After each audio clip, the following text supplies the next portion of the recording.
우리나라 선박을 납포한 이란이 한국 정부가 자기들 돈 70억 달러를 볼모로 잡고 있다고 주장했습니다.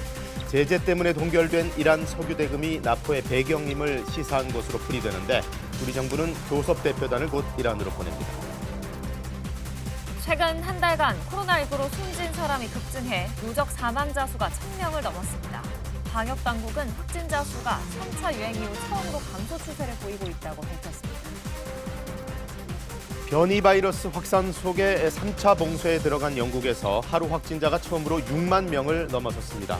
독일은 사적 모임을 같은 가구 외에는 한 명만 허용하고 이동을 제한하는 등 봉쇄를 더 강화했습니다. 김종인 국민의힘 비상대책위원장이 KBS에 출연해 이명박, 박근혜 두 전직 대통령 사면에 반성, 사과와 같은 조건을 붙이는 건 옳지 않다고 밝혔습니다. 중부와 경북, 전국에 한파특보가 내려진 가운데 강추위가 이어지겠습니다. 오후부터는 강원 동해안을 제외한 전국 곳곳에 많은 눈이 내리겠습니다. 여러분 안녕하십니까? 수요일 아침 KBS 뉴스광장 시작하겠습니다. 한국 선박을 납포한 이란이 본격적으로 속내를 드러냈습니다. 자기들이 한국 선원들 인질로 잡은 게 아니라 한국에서 자기들 돈 70억 달러를 볼모로 잡고 있다 이런 말을 한 건데요. 미국이 내린 제재로 한국 내 은행에 묶여있는 돈을 말하는 것 같습니다. 결국 그것 때문에 이번 일을 저질렀다고 자인한 셈이나 마찬가지겠죠. 두바이 박석호 특파원의 보도입니다. 해양 오염을 단속한다는 이유로 정예 부대인 혁명수비대를 투입해 민간 선박을 납포한 이란. 사실상 인질극이 아니냐는 비판을 의식한 듯 정부 대변인이 기자회견에 나섰습니다. 라비에이 대변인은 이 자리에서 자신들이 인질극을 벌이는 게 아니라 오히려 한국이 70억 달러를 볼모로 잡고 있다고 말했습니다.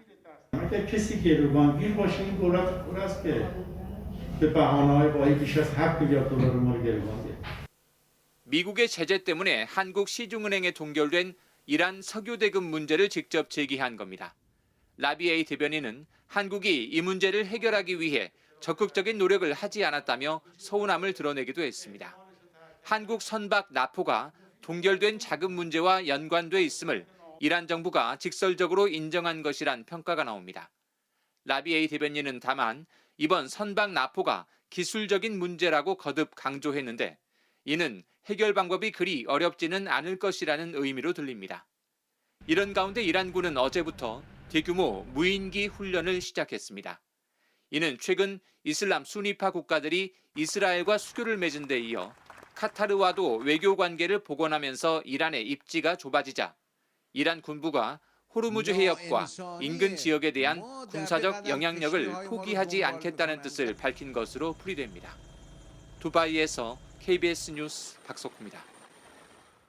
네, 우리 정부는 청해부대 최영함을 인근 해역으로 급파해 대기시켜놓고 또 동시에 교섭대표단, 즉 협상팀도 현지로 보내기로 했습니다. 이어서 강푸른 기자가 보도합니다.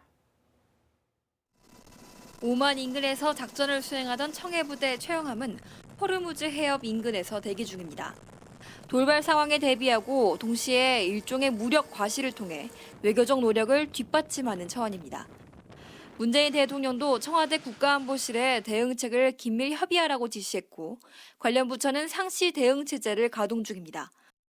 정부는 우선 주한 이란 대사를 불러 유감을 표하고 조속한 억류 해제를 요구했습니다. 선원 안전 확인을 위해 이란 주재 대사관의 영사가 선박이 억류된 반다르 아바스 항으로 파견됐고 본격 교섭을 위해 대표단을 이란 현지에 보내기로 했습니다. 실무대표단, 현지 외교 채널 등 여러 가지 노력을 총동원해서 이 문제가 최대한 조기에 해결될 수 있도록 최선의 노력을 다하고자 합니다. 이미 일정이 잡혔던 최종건 외교부 1차관의 오는 10일 이란 방문은 예정대로 진행되는데 억류 해제 문제가 협상 테이블에 오를 수밖에 없습니다. 이란은 2010년 이후 여러 이유를 들어 외국 선박을 납포했고 짧게는 하루에서 2달 동안 선박을 억류했습니다. 2013년 해양 오염을 이유로 억류된 인도 유조선은 100만 달러 보상금을 요구받기도 했습니다. 한편 미국 국무부는 이란이 걸프만에서 항해의 자유를 위협하고 있다며 한국 해미호를 즉시 석방하라고 요구했습니다. KBS 뉴스 강푸른입니다. 트럼프 미국 행정부가 이란에 대해 경제 제재를 추가했습니다. 미국 재무부는 이란의 철강과 금속 제조업체 12곳, 그리고 해외 판매 대행사 3곳 등 모두 15곳의 이란 업체를 제재 대상에 올렸다고 로이터 통신이 보도했습니다. 이와 함께 이란에 철강 자재를 공급해온 중국 기업 한 곳도 제재 대상에 추가했습니다. 스티븐 무누신 재무장관은 이란 정권이 테러 집단을 지원하고 대량 살상 무기를 계속해서 추구하기 때문에 이란 정권에 유입되는 수익을 차단하려고 트럼프 행정부는 노력하고 있다고 말했습니다. 다음 소식입니다. 코로나19 국내에서 누적 사망자 수가 1,000명을 넘겼습니다. 그러나 일일 확진 규모는 좀 줄어서 정부는 3차 유행이 살짝 꺾인 걸로 일단 조심스럽게 보고 있습니다. 취재기자 연결합니다. 김유대 기자, 어제 신규 확진자가 전날보다 대폭 줄었는데 그 부분을 이 정부에서 상당히 의미 있게 보나 봐요? 네, 그렇습니다. 실제로 어제 0시 기준 코로나19 신규 확진자는 715명이었습니다. 이틀 전에는 1,020명이었는데 눈에 띄게 감소한 겁니다. 국내 발생 672명, 해외 유입 사례는 43명이었는데요. 전체적인 신규 확진자 추이는 등락이 있지만 감소 추세에 있다는 게 정부 판단입니다. 지금대로라면 지난주 900에서 1000명대에 이르던 일평균 국내 발생 환자 수치가 더 감소할 것이라고도 내다보기도 했습니다. 가장 문제가 됐던 집단 감염이 줄어들고 있기 때문입니다. 집단 감염 비중은 지난해 11월 말 48% 정도에서 점차 낮아져 12월 말엔 30% 이내로 줄었습니다. 또 전파력이 줄고 있습니다. 환자 한 명이 몇 명을 감염시키는지를 나타내는 감염 재생산 지수가 지난주 1 이하로 나타난 겁니다. 1 아래로 낮아지면 확진자 발생이 억제됩니다. 다만 어제 처음으로 누적 사망자는 1,000명을 넘어섰습니다. 어제 사망자가 26명 늘어 1,007명이 누적 확진자로 기록된 건데요. 방역당국은 최근 요양병원 등에서 집단 감염이 발생해 고령층 감염이 많았던 게 그 원인이라고 분석했습니다. 그런데 우리가 항상 이 상황이 나아졌다고 안심을 하다 보면 재차 유행이 불거지고 그랬잖아요. 끝까지 긴장을 놔서는 안 되는 이유죠. 네, 그렇습니다. 방역당국은 긴장 풀지 말자는 요청도 함께 내놨는데요. 당분간 강력한 사회적 거리 두기를 이어가는 것이 불가피하다며 송구하다고 입장을 밝혔습니다. 감염 확산이 쉬운 겨울철이 2달가량 남았고 변이 바이러스까지 등장한 탓에 경계를 풀 때가 아니라는 겁니다. 그러면서도 정부는 2주가 지난 뒤 점차 다중이용시설 집합 금지 조치를 부분적으로 완화시킬 필요성을 언급했습니다. 실제로 사회적 거리 두기가 강화되면서 다중이용시설 이용이 아닌 확진자 접촉에 따른 감염 비중이 오르고 있기 때문입니다. 다중이용시설 업주들의 불만도 높아지는 상태인데요. 다만 방역당국은 실내 체육시설만큼은 주의가 계속 필요하다며 신중한 모습을 보였습니다. 자, 변이 바이러스 언급을 하셨는데 그 추가 보유자가 국내에서 확인됐다고요? 네, 영국 변이 바이러스 환자가 2명 추가 확인되면서 방역당국 긴장감을 높이고 있는데요. 그 두 환자는 30대와 20대 환자로 모두 입국 뒤 자가격리 중에 확진 판정을 받았습니다. 이 중 30대 환자는 앞서 변이 바이러스 감염이 확인된 고양시 일가족 3명과 같은 비행기를 탔습니다. 이로써 국내에서 발견된 변이 바이러스는 모두 12건이라고 방역당국은 밝혔습니다. 다만 방역당국은 변이 바이러스가 지역사회에 퍼지는 신호는 아직 감지되지 않았다고 설명했습니다. 지금까지 사회부에서 전해드렸습니다. 1,000명을 넘어선 누적 사망자 가운데 절반 가까이는 최근 한 달 사이에 집중됐습니다. 60대 이상 고령 환자들의 피해가 컸는데요. 요양시설 등 중증 환자들을 우선적으로 이송해서 치료하고 무엇보다 이런 고위험군의 감염 자체를 최대한 막는 게 과제가 되겠습니다. 김민지 기자입니다. 광주광역시 광산구 요양병원 관련 확진자가 13명 더 늘었습니다. 누적 확진자가 78명인데 이 중 입소자만 54명입니다. 이처럼 노약자가 많은 취약시설에서 감염이 확산하며 최근 사망자가 크게 늘었습니다. 국내 코로나19 누적 사망자는 이제 1,000명이 넘었습니다. 이 가운데 절반 가까이는 3차 유행이 본격화된 최근 한 달간 집중됐습니다. 500명이 되는데 9개월이 걸렸지만 1,000명은 한 달밖에 안 걸린 셈입니다. 3차 유행으로 확진자 수 자체도 증가한 데다 60세 이상 확진자 비율이 더 늘었기 때문입니다. 60세 이상의 인구에서는 치명률이 급격히 올라가는 그런 특성을 보입니다. 이런 연령층에서 환자가 다발했기 때문에 불가피하게 사망자가 늘게 된 것이 가장 전체 확진자 중 60세 이상 비율은 한 달 전 20%대 초반에 머물렀는데 최근엔 30%대까지 높아졌습니다. 사망자의 감염 경로를 보면 절반 정도가 의료기관과 요양시설인 것으로 나타났습니다. 여기에 확진자 급증으로 지난해 말 병상 대기 환자가 500명 넘게 나오며 피해가 커졌습니다. 지금까지 병상 대기 중 자택에서 사망한 환자는 10명인데 이 중 8명이 최근 한 달 새에 나왔습니다. 발병 후 3주 정도 시차를 두고 사망자가 발생하는 걸 고려하면 사망자는 당분간 계속 늘어날 것으로 우려됩니다. 요양병원은 실제 확진한 환자분들을 제대로 케어할 수 있는 상황이 되지 않거든요. 더 우선순위를 두어서 진료가 가능한 곳으로 이송하는 것이 환자분들의 예우를 조금이라도 개선시킬 수 있는 무엇보다도 의료기관, 요양시설 등은 지역사회 전파의 최후 종착지인 만큼 결국은 확진자 규모 자체를 줄여야 인명피해를 최소화할 수 있다는 지적입니다. KBS 뉴스 김민지입니다. 자영업자들 사이에서는 더는 버틸 수 없다는 목소리가 커지고 있습니다. 실내 체육시설에 이어서 카페, PC방 등도 집단 행동에 나섰고요. 어제는 영업 금지나 제한 조치가 위헌이라며 헌법 소원까지 제기됐습니다. 허효진 기자의 보도입니다. 2층짜리 카페, 130석 자리를 비워둔 지 40일이 넘었습니다. 가장 북적일 점심시간이지만 손님은 10명이 전부입니다. 매출도 코로나19 이전보다 80% 넘게 급감했습니다. 아르바이트생들에게 양해를 구하고 근로시간까지 줄였지만 이젠 한계 상황입니다. 혼자서 공부를 하시거나 다인이 오셔가지고 같이 얘기를 하는 게 주 목적인데 홀영업을 금지하다 보니까는 그런 손님들 자체가 다 끊겼다고 보시면 되죠. 결국 카페 업주들이 연합회를 만들고 집단 행동에 나섰습니다. SNS를 통한 항의를 시작으로 1인 릴레이 시위와 집단 소송까지 준비하고 있습니다. 홀영업 하나만 좀 하게 해달라는 거.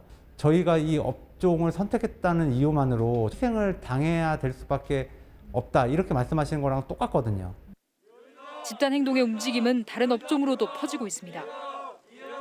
호프집과 PC방 등 일부 업주들은 정부의 방역 조치가 자영업자의 재산권을 침해했다며 헌법 소원을 냈습니다. 손실보상 없는 영업 제한 조처는 위헌이라는 주장입니다. 정부의 방역 지침에 따라 열심히 개인 방역 및 매장의 방역 또한 신경을 쓰고 있는데 정부는 제한과 제재만 반복하고 어떠한 조치나 보상안을 마련하고 있지 않기 때문에 이 자리에 서게 되었습니다. 광주에서도 유흥업소 업주들이 간판에 불을 켜는 항의 시위를 벌였습니다. 강화된 코로나19 방역 조치가 장기화하면서 한계 상황에 몰린 자영업자들의 반발도 커지고 있습니다. KBS 뉴스 허효진입니다. 변이 바이러스가 확산 중인 영국과 또 그 주변 나라들은 봉쇄 조치를 강화하고 있습니다. 독일이 같은 가구 외에는 단 한 명만 사적 모임을 허용하는 조치를 내렸고요. 하루 신규 확진자가 6만 명을 넘긴 영국은 특별한 이유가 아니면 집에 있도록 했습니다. 베를린 유광석 특파원이 보도합니다. 메르켈 독일 총리와 16명의 주총리가 화상회의를 열고 코로나19 봉쇄 조치를 더욱 강화하기로 합의했습니다. 이에 따라 사적 모임은 이달 말까지 같은 가구 외에 한 명만 허용됐습니다. 지금까지는 2개 가구에서 5명까지 모일 수 있었습니다. 또 최근 일주일간 신규 확진자 수가 인구 10만 명당 200명 이상인 지역은 특별한 사유가 없으면 거주지 반경 15km 이상 이동이 제한됩니다. 특별한 사유에는 병원 방문, 출퇴근 등이 해당되고 소풍이나 여행, 쇼핑 등은 포함되지 않습니다. 학교와 보육시설 운영 중단도 이달 말까지 연장되고 대신 부모에게는 각각 열흘씩 추가 돌봄 휴가가 주어집니다. 독일 정부는 위험 지역에서 입국하는 사람에 대해서 입국 시점과 5일간 자가 격리 후 2차례 코로나 진단 검사를 하기로 했습니다. Mit der Kombination des mutierten Virus, das auch schon bei uns eingetragen wurde, ist es absolut notwendig und 변이 바이러스가 확산되고 있는 영국에서는 신규 확진자가 처음으로 6만 명을 넘은 6만 900여 명으로 집계됐습니다. 하루 사망자는 830명으로 지난달 31일 964명 이후 가장 많았습니다. 영국 정부는 코로나19가 더욱 확산하자 어제부터 잉글랜드 전역에 3차 봉쇄 조치를 시행했습니다. 식료품과 의약품 구입, 운동 등 특별한 이유가 없는 한 집에 머물거나 재택근무를 해야 합니다. 식당과 술집, 비필수 상점은 폐쇄됐고 학교 수업은 온라인으로 전환됐습니다. 지금까지 영국의 백신 접종자는 130만 명으로 집계됐습니다. 베를린에서 KBS 뉴스 유광석입니다. 다시 한파입니다. 이번에는 더 강해져서 돌아왔습니다. 매서운 추위는 당분간 길게도 이어지는 가운데 서해안에는 또 많은 눈도 예보됐는데요. 기상센터 연결합니다. 배지 캐스터, 강력 한파에 큰 눈까지 주의할 게 많네요. 네, 오늘부터는 한파와 폭설을 대비하셔야겠습니다. 중부와 전북, 경북 지역으로 한파특보가 다시 확대됐고요. 강화됐습니다. 오늘 아침 경기도와 강원 지역은 기온이 영하 20도 아래로 떨어진 곳이 있고요. 서울도 아침 기온 영하 11.8도로 어제보다 6도가량 낮게 출발했습니다. 내일은 오늘보다 날이 더 추워지겠습니다. 내일 서울의 아침 기온 영하 14도 예상되고요. 모레는 서울의 아침 기온이 영하 17도까지 떨어지면서 한파가 절정에 달하겠습니다. 지금 위성 영상을 보시면 서해상으로 빗자루를 쓸어낸 듯한 모양의 눈구름대가 만들어져 있는데요. 계속해서 북쪽에서 찬 공기가 유입되고 있다는 뜻입니다. 이 때문에 지금 호남 서해안 지역에는 대설주의보가 발효 중인 가운데 눈이 내리는 곳이 있습니다. 모레까지는 강원 영동을 제외한 전국 곳곳에 비나 눈이 내리겠습니다. 특히 제주 산지에는 50cm가 넘는 폭설이 예상되고요. 호남 서부 지역에도 최고 30cm 이상, 충남 서해안 지역과 호남 지역에는 5에서 최고 20cm 정도의 눈이 내려 쌓이겠습니다. 그 밖에 수도권과 강원 지역, 경북 내륙 지역과 경남 내륙 지역에도 내일까지 1에서 5cm 정도의 눈 예보가 들어 있습니다. 오늘 오후부터는 서해안을 중심으로 차츰 바람이 강해지겠습니다. 특히 동해안 지역은 대기가 건조한 만큼 화재 예방에 유의하셔야겠습니다. 날씨 정보 전해드렸습니다. 네, 이렇게 중부와 전북 또 경북에 한파특보가 내려진 가운데 어제 저녁 인천에서는 상수도관이 파손됐습니다. 밤샘 복구 작업이 이어졌고요. 경기 의정부의 수락산 정상 부근에서는 또 화재가 났습니다. 사건 사고 김혜주 기자입니다.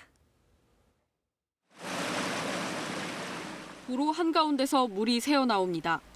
호스를 연결해 물을 퍼올려 보지만 도로엔 이미 물이 흥건합니다. 젖은 도로가 추운 날씨와 만나면서 도로는 더욱 위험해졌습니다. 영하의 날씨 탓에 상수도관에서 새어나온 물이 이렇게 금세 도로를 빙판으로 만들었습니다. 도로 아래에 묻힌 상수도관에서 물이 새어나온 건 어제 저녁 5시 50분쯤. 관할구청과 경찰은 도로 위에 염화칼슘을 뿌리고 일부 차선의 차량을 통제했습니다. 인천시 상수도사업본부 측은 시민들이 불편을 겪지 않도록 단수 위험이 없는 상수도관 밸브를 잠그는 등 밤샘 복구 작업에 나서는 한편 정확한 누수 원인을 조사하고 있습니다. 어제 저녁 8시 10분쯤엔 경기도 의정부시 장암동의 수락산 정상 부근에서 불이 났습니다. 다친 사람은 없었지만 불은 주변 임야 0.05헥타르를 태운 뒤 3시간여 만에 진화됐습니다. 산림청은 입산자의 실화로 불이 난 것으로 보고 정확한 화재 원인을 조사하고 있습니다. 어제 저녁 7시 반쯤 충남 천안시 서북구의 건축자재 공장에서는 폭발 사고가 났습니다. 사고로 공장 직원 2명이 장비 파편을 맞고 다쳐 병원으로 옮겨졌습니다. 소방당국은 수증기 압력을 이용해 콘크리트 강도를 올려주는 가압 처리기가 폭발한 것으로 보고 정확한 사고 경위를 조사하고 있습니다. KBS 뉴스 김혜주입니다. 김종인 국민의힘 비상대책위원장이 어제 KBS 뉴스에 출연해서 이명박 박근혜 두 전직 대통령 사면에 조건을 달아서는 안 된다고 말했습니다. 또 4월 재보궐선거는 정권 심판 여론이 커질 거라며 서울시장 선거에도 상당한 자신감을 드러냈습니다. 정하연 기자입니다. 김종인 비대위원장은 이명박 박근혜 두 전직 대통령 사면과 관련해 반성, 사과와 같은 조건을 붙이는 건 옳지 않다고 지적했습니다. 사면은 대통령의 고유 권한인 만큼 법의 심판을 받고 있는 두 전직 대통령에 대해 현직 대통령이 판단해 결정하면 된다는 겁니다. 대통령 스스로가 사면을 해야 된다고 판단하면은 사면을 하면 그만이지 거기에 대해서 이렇고 저렇고 뭐 조건이 붙거나 그렇다는 것은 나는 옳지 않다고 생각을 해. 서울시장 보궐선거에 대해선 승리를 자신했습니다. 한 여론조사 결과 현 정부가 한 일이 아무것도 없다는 의견이 44%였다며 시장 선거에서 정권 심판론이 대두될 거고 국민의힘이 승리할 가능성이 매우 높다고 생각한다고 말했습니다. 김 위원장은 그러나 정권 심판론에 비해 낮은 국민의힘 지지율에 대한 질문에 여론조사는 선거에 결정적 영향을 미치지 않는다라고 답했습니다. 안철수 대표와의 후보 단일화 필요성엔 공감한다면서 여러 경우의 수에 대비하고 있음도 내비쳤습니다. 후보 등록 직전에 야권이 서로 어떻게 협의를 해가지고서 단일화를 갖다 할 수 있으면은 아마 가장 좋다고 생각하지만은 그렇지 않은 경우도 생각할 수밖에 없지 않느냐 생각을 해요. 대선 주자로 거론되는 윤석열 검찰총장에 대해선 지지율이 오르는 것과 야권 대선 후보 가능성과는 별개라면서 출마 여부는 본인의 판단 문제라는 입장을 거듭 밝혔습니다. 방송 출연 전 김 위원장은 KBS 기자와 만난 자리에서 문 대통령과 이낙연 대표 간의 사면에 대한 사전 교감이 분명히 있었을 거라고 했고 문 대통령과의 회담은 어떤 의제를 제시하느냐에 달렸다며 단독 회담에만 응하겠다고 했습니다. KBS 뉴스 정아연입니다. 지난해 통과되지 못한 중대재해법, 국회에서 다시 논의가 재개됐습니다. 최대 쟁점 가운데 하나인 경영자 처벌 수위, 어느 정도 중지가 모아진 것으로 보입니다. 모레 본회의에서 처리한다는 얘기도 나오는데요. 박진수 기자가 전해드립니다. 새해 다시 이어진 중대재해기업처벌법 논의. 단식 농성 후 치료를 받던 정의당 강은미 원내대표도 나와 조속한 입법을 촉구했습니다. 쟁점은 중대재해의 정의와 적용 대상, 책임자 범위와 처벌 수위, 그리고 유예 대상 사업장과 기간 등입니다. 이 가운데 처벌 수위에 대해서는 민주당과 국민의힘이 합의했습니다. 안전이나 보건 조치 의무를 다하지 않은 경영 책임자에게 1년 이상의 징역형 또는 10억 원 이하의 벌금형을 선고할 수 있도록 가닥을 잡았습니다. 정부 안보다 처벌 수위가 완화됐습니다. 구체적인 케이스에 따라서 합리적인 판단할 수 있는 그 재량의 여지를 주는 쪽으로 합의가 됐습니다. 양당은 그러면서 징역형과 벌금형을 함께 선고할 수 있도록 했다며 후퇴 논란을 비껴갔습니다. 법인에 대해서는 50억 원 이하의 벌금이 가능하지만 대기업의 경우 벌금을 가중 부과하자는 정의당 주장은 수용이 불투명합니다. 이 조항이 지금 이제 삭제돼서 이렇게 될 경우에 실제 대기업들에 대한 처벌 규정이 상당히 약화됐다라고 평가할 수밖에 없어서. 세월호 참사와 같은 중대 시민재해에 대해서도 경영 책임자와 법인의 같은 수위의 처벌이 적용될 것으로 보입니다. 여야는 모레 중대재해법을 처리하겠다는 의사일정에만 합의한 상태입니다. 아직 법 적용 유예 기간과 유예 대상 사업자의 규모를 어떻게 할지, PC방 등 다중이용업소를 처벌 대상에 포함해야 하는지 등 합의되지 않은 쟁점이 많이 남아있기 때문입니다. 중대재해법 심사는 계속되겠지만 정의당과 노동계의 반발도 변수가 될 것으로 보입니다. KBS 뉴스 박진수입니다. 미국에서는 내일 의회가 차기 대통령 당선을 확정할 예정인데요. 수도 워싱턴에서 대선 불복 시위가 재개됐습니다.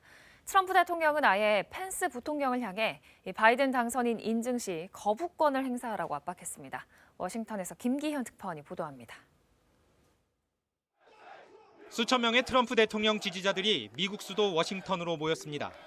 현지 시간 내일 열리는 상하원 합동회의에서 조 바이든 차기 대통령 당선인이 확정되는 것을 인정할 수 없다는 이유에서입니다. I'm coming here to support our great President Trump. He's the only one that could run our country.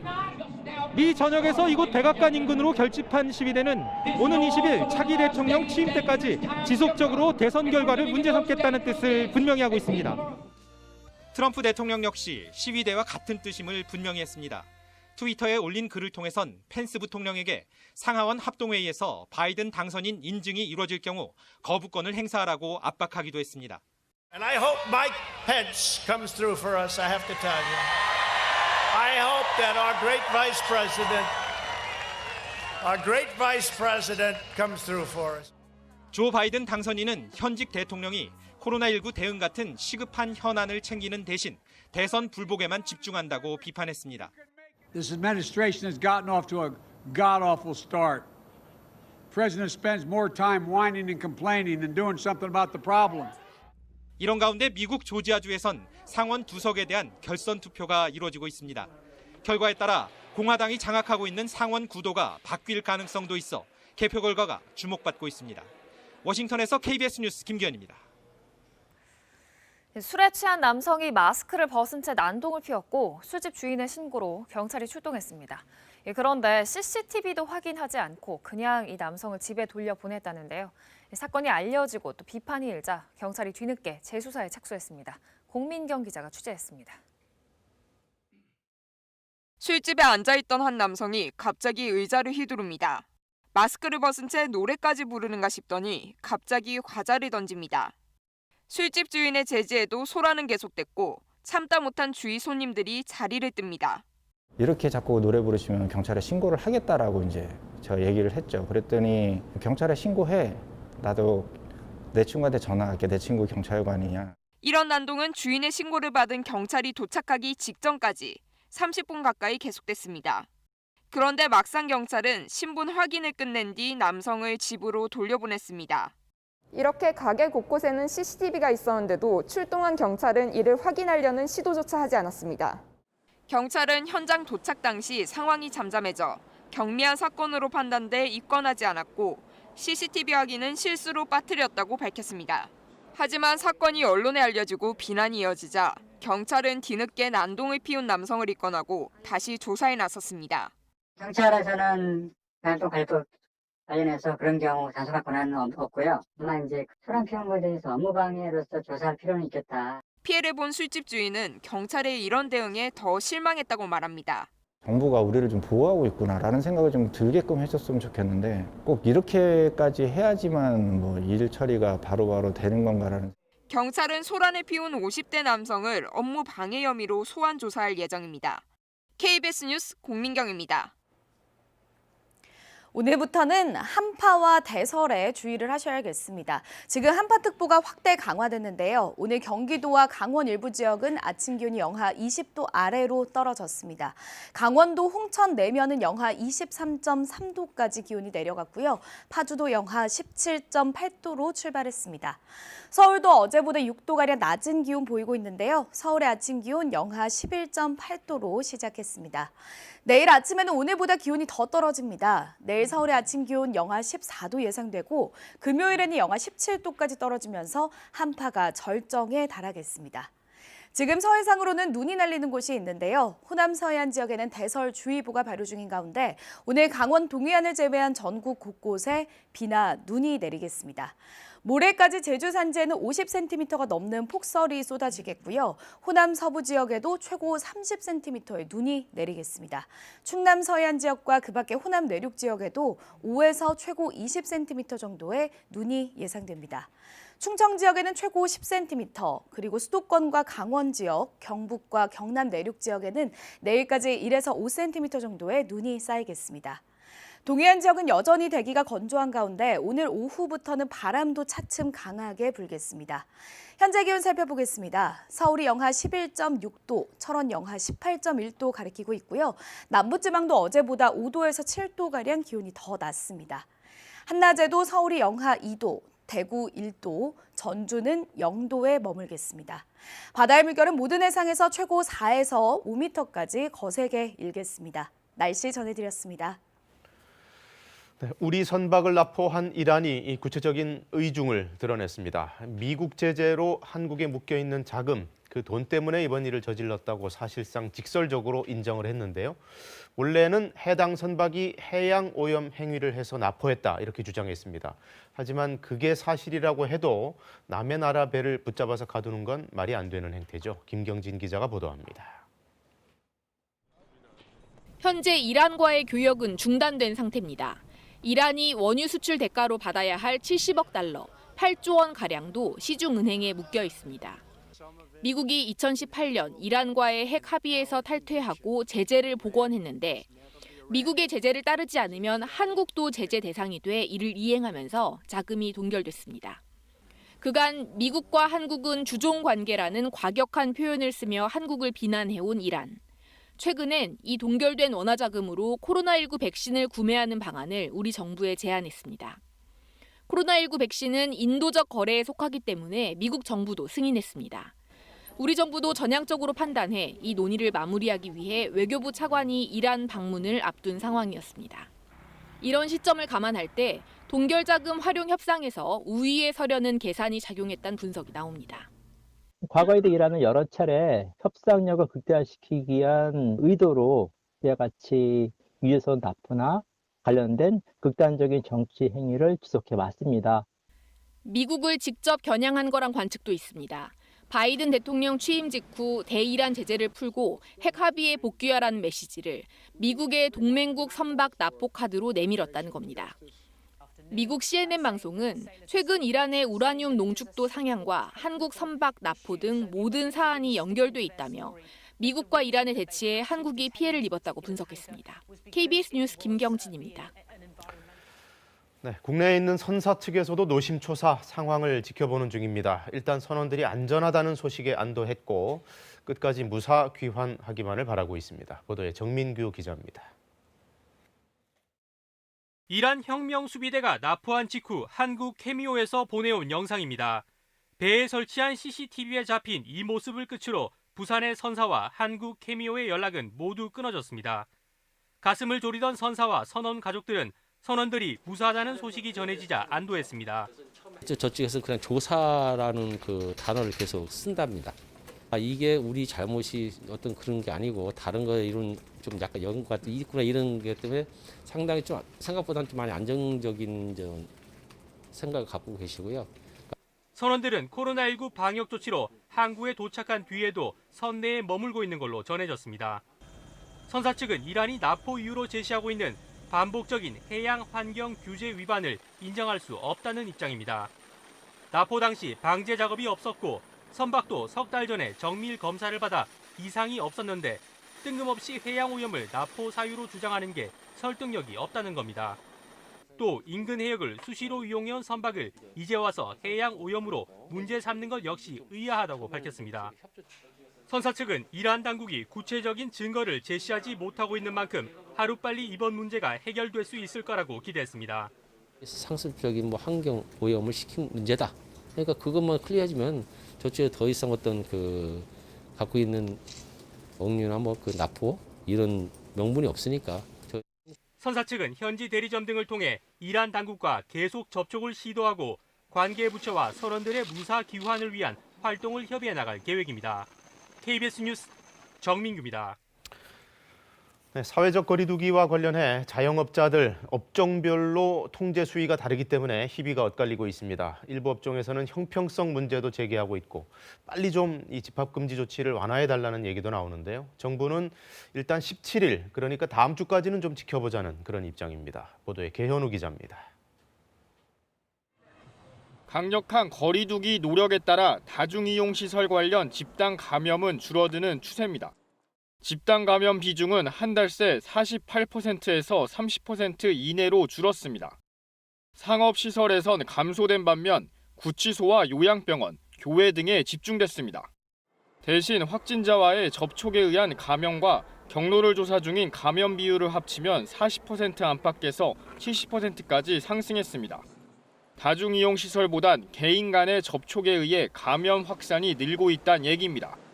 이런 상황에서 거리두기 피로감에 따른 자영업자들의 반발에 정부의 고심은 깊어지고 있습니다.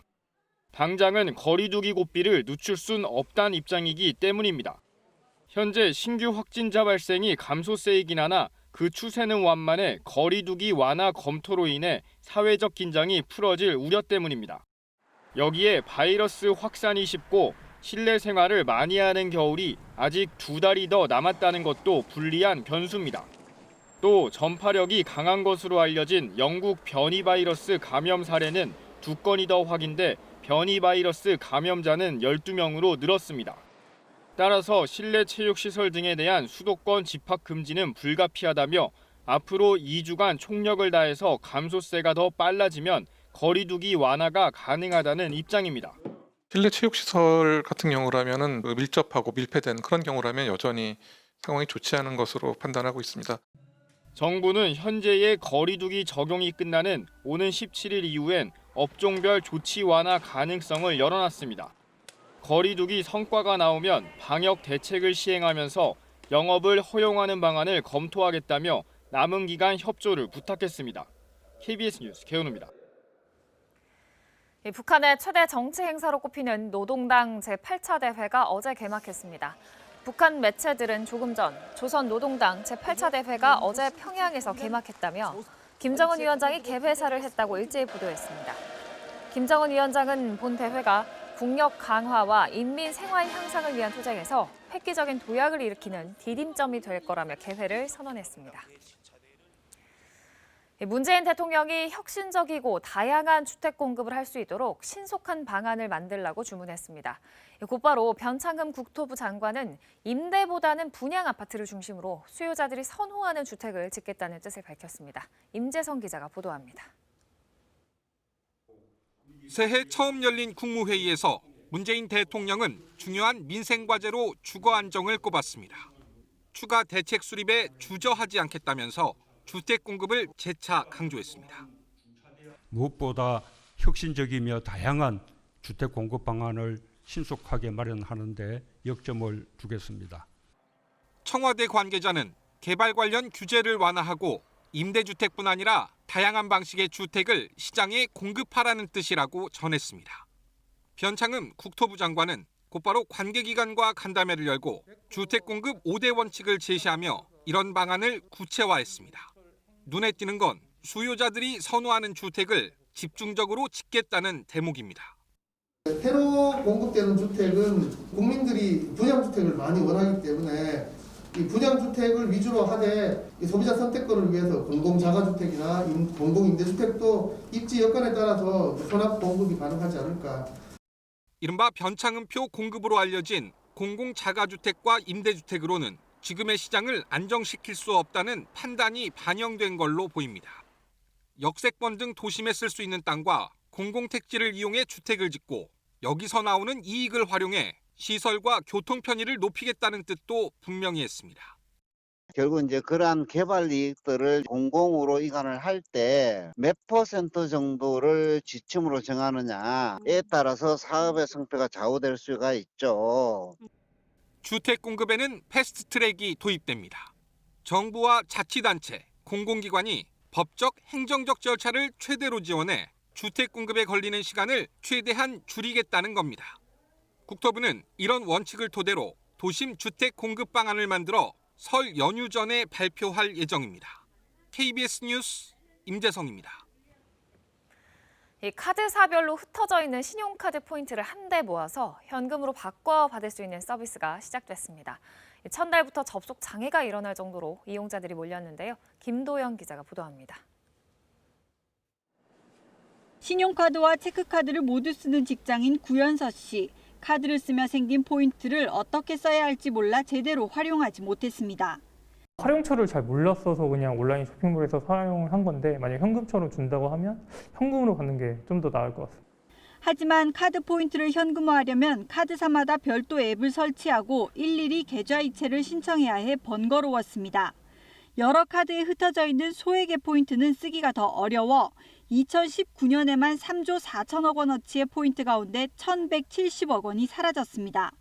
이런 불편과 손해를 줄여줄 카드 포인트 통합 조회 시스템이 본격 가동됐습니다. 카드 포인트 통합 관리 앱을 설치하고 본인 인증을 마치면 여러 카드사의 포인트를 한 번에 조회할 수 있습니다.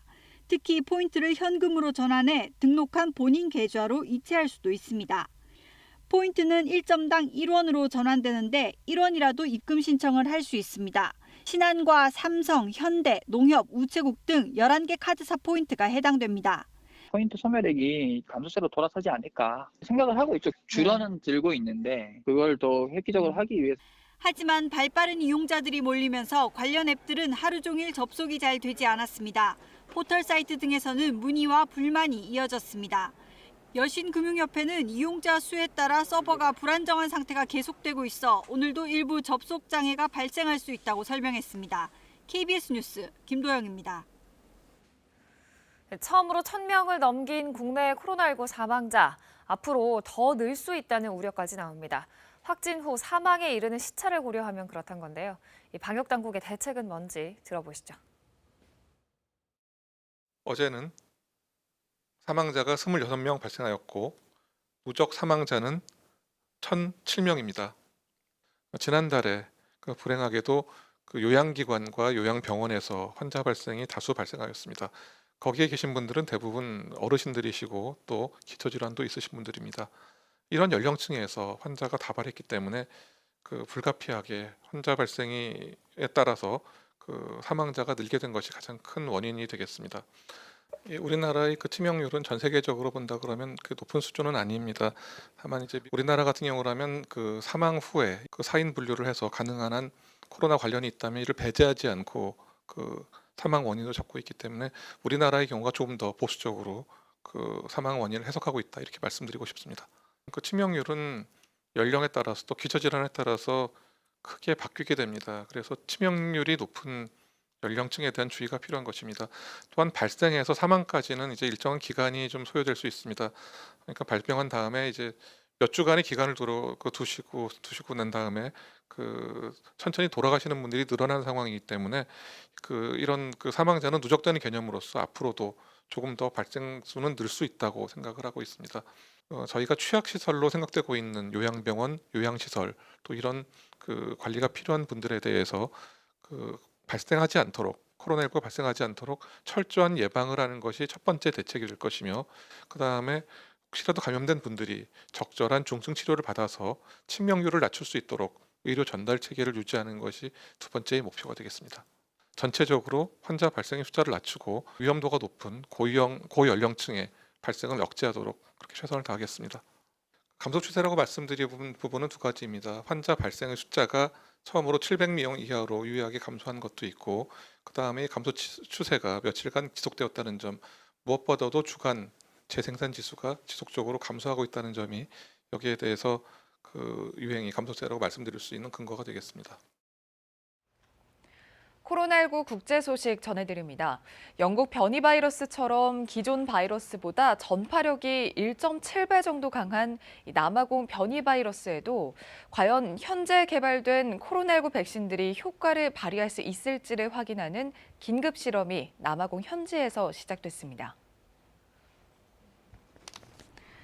남아프리카 공화국이 자국 변이 바이러스에도 코로나19 백신이 효과가 있는지를 검증하기 위해 긴급 테스트에 착수했다고 AP통신 등이 전했습니다.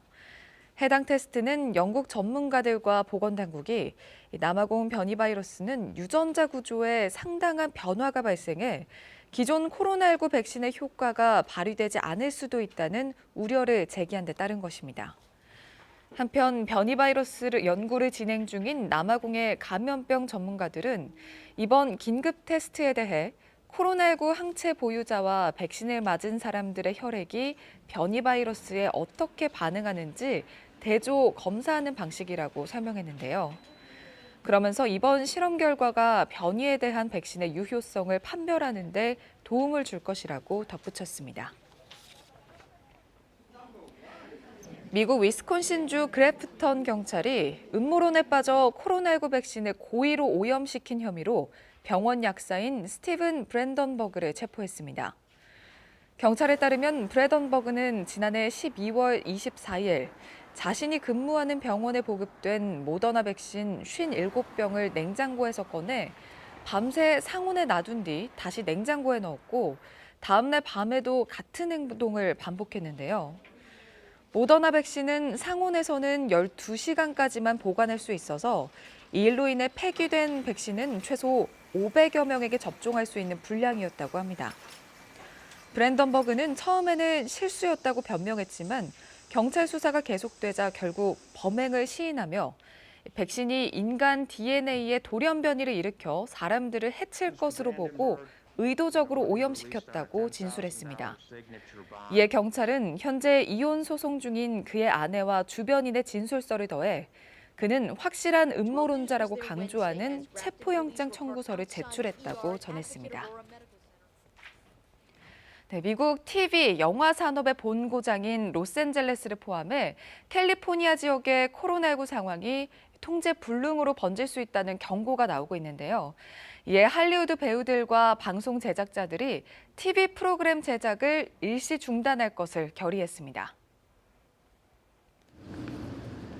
미국 배우 방송인 노동조합과 미국 영화방송 제작자 조합이 LA 할리우드를 비롯한 캘리포니아주 남부 지역에서 당분간 TV 프로그램 제작을 중단할 것을 조합원들에게 권고했다고 현지 언론이 보도했습니다. 이들 단체는 현지 시간 3일 공동성명을 통해 캘리포니아 남부 지역 병원들은 현재 코로나19 확산으로 병상 부족 등 우리가 본 적이 없는 위기에 처해 있다며 지금은 대면 제작을 할 수 있는 안전한 환경이 아니기에 현장 촬영 일정을 일시 중단하고 앞으로 몇 주 동안 집에 머물러 달라고 촉구했습니다. 앞서 워너브라더스와 NBC 유니버설을 비롯해 20세기 폭스 텔레비전, ABC 시그니처와 CBS 등 미국의 주요 TV 프로그램 제작사들도 코로나19 상황을 고려해 이달 중순까지 각종 콘텐츠 제작을 중단하기로 했습니다. 코로나19 감염의 확산세가 가파른 일본에서 스포츠 스타들의 확진이 잇따르고 있습니다. 또 신규 확진자도 역대 최다를 기록하면서 도쿄도 등 수도권의 긴급 사태 선언이 임박한 것으로 보이는데요. 하지만 효과에 의문을 제기하는 목소리도 나옵니다. 도쿄에서 박원기 특파원의 보도입니다. 일본 스모 사상 최다인 44번 우승 기록을 보유한 하쿠오 쇼 선수입니다. 몸에 이상을 느껴 유전자 증폭 검사를 받았는데 하루 만에 확진 판정이 나왔습니다. したと考えられる宮城野部屋の力士について、今日 PCR 検査を行うとともに、今後は保健所の指示に基づいて対応するとしています。 앞서 배드민턴 세계 랭킹 1위인 모모타 겐토 선수도 코로나19 확진 진단을 받았습니다. 태국에서 열리는 국제대회에 참가하기 위해 출국하려다가 공항검사에서 양성 반응이 나왔는데 결국 출전이 취소됐습니다. 스포츠 스타들의 잇단 감염 속에 일본 신규 확진자는 5,000명에 육박하면서 역대 가장 많은 수치를 기록했습니다. 일본 정부는 도쿄도를 포함한 수도권 4개 광역자치단체 지역에 이르면 7일 긴급 사태를 선언할 것으로 보인다고 일본 언론들이 전했습니다. 이번에 주로 음식점 영업시간 단축 위주의 대책이 나올 것으로 예상되고 있는데 일부 시민들은 효과에 의문을 제기하고 있습니다. 去年の4月5月とあの頃に比べてみんなあんまりちょっとなんていうの恐怖感みたいなのはないと思うからどこまで効果があるのかとか意味があるのか 긴급 사태 선언과 함께 일본 정부가 우리나라와 중국 등 11개 나라 지역과 맺고 있는 입국 규제 완화, 이른바 비즈니스 트랙도 중단하는 방안을 검토 중이라는 보도도 나왔습니다.